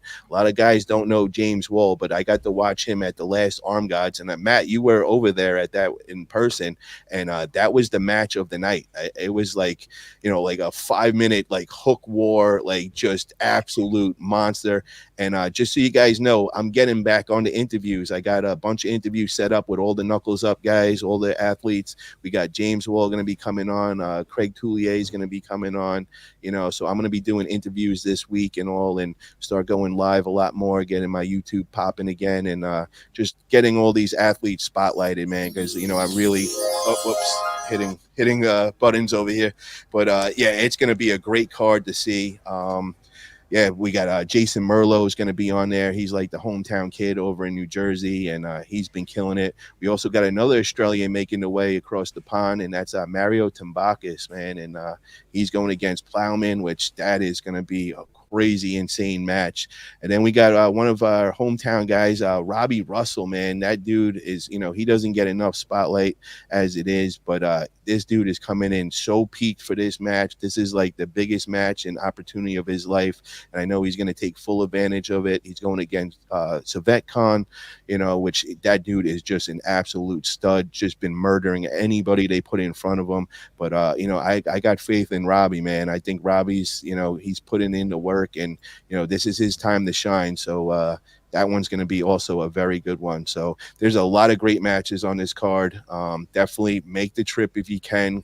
I'll be there. I'm going to be hanging out the whole weekend and coming with the boys this time. So we're going to be doing some partying as well. I live not too far away from over there. I got a spot over in New York. So I'm going hard that weekend, man. We're going to be doing a lot of partying over there. So come chill with us and have a ball. But yeah, guys, I want to thank you guys for coming on. Dustin, it was a pleasure to have you on, man. I can't wait to get that invitation from Flash Pin Productions. I'm going to see if I could get away for the weekend and make the trip over there. I would love to be there in person for sure. 100% support you guys. And in the future, I'd love to have all the athletes that we have competing, get two of them, the guys that are against each other, to pop in and do an interview with you for sure. Let's rise all tides, my friend. 100%. That's what I'm about, guys. I've always said that, man. If you guys are an organization putting in the money into our sport, that's what I'm about, man. I want to put spotlight on you guys. I have there's no other reason why I'm in this. I just love arm wrestling. I'm not doing this for the money or anything. I'm trying to just put spotlight on all of us and make us all grow. That's why I have everybody on here. That's why I got Matt's doing amazing things over there for Australia and all, so I had to get him on, part of the Arm Wrestling Buzz crew. Israel is my hometown. He's holding it down over here. He's a young up and coming stud. He's got an injury with the right arm right now, but we're working at, we're rehabbing that up, and when he gets back, we're gonna get him going all over the place. So Dustin, please keep him in mind, brother, because when this dude is healthy, holy shit, man. Number 5 right now in California, is that it?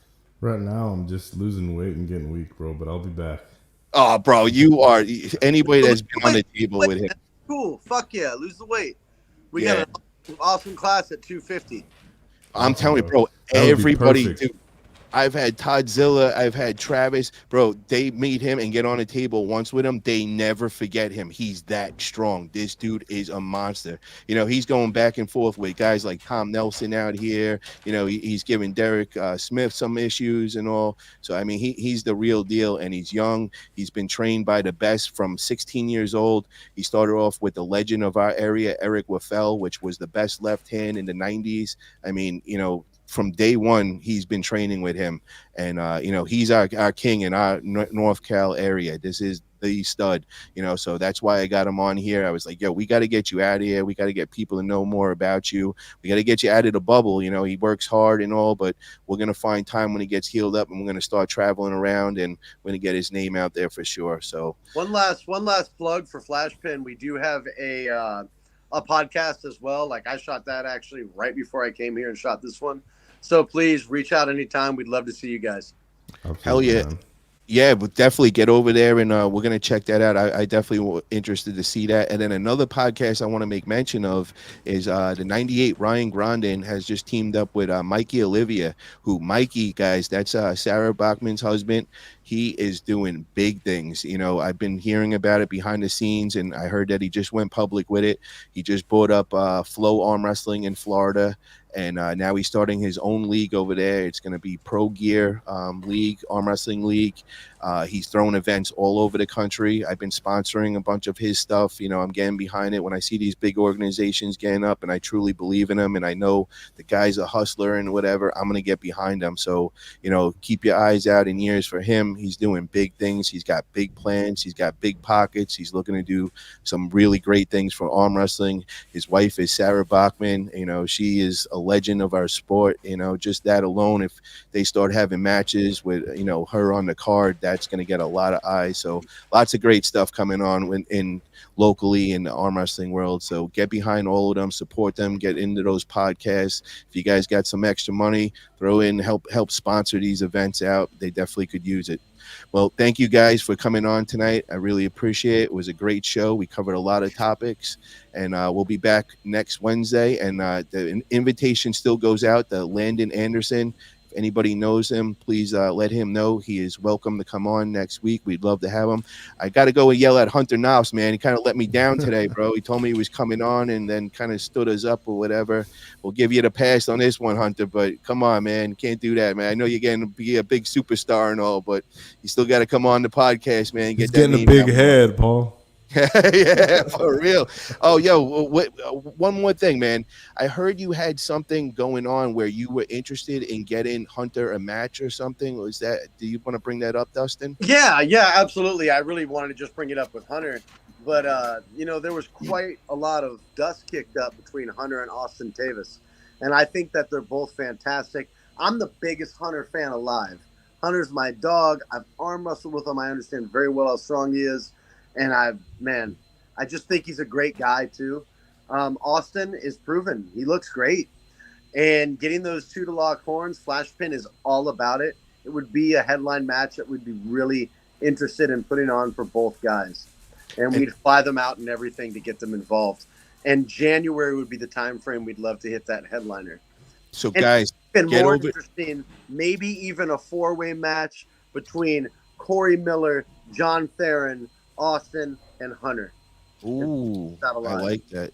I don't know though, bro. I kind of want to see just them two going at it. I want to see Austin versus Hunter, just because, guys, if you haven't seen already, go back on my YouTube. We had them on before the round robin with the 176 class, and it got spicy. You know, these dudes were really throwing a lot of shit talking. There was a lot of money being thrown up, and then unfortunately, Austin had some family emergency or something came up, and he had to back out at the end. And there was a tattoo bet involved with this that the loser had to go and get a tattoo, and I think there was a little controversy because Austin had to back out, but then he still said he was willing to do this tattoo and all. So yeah, I'll have a tattoo artist on site.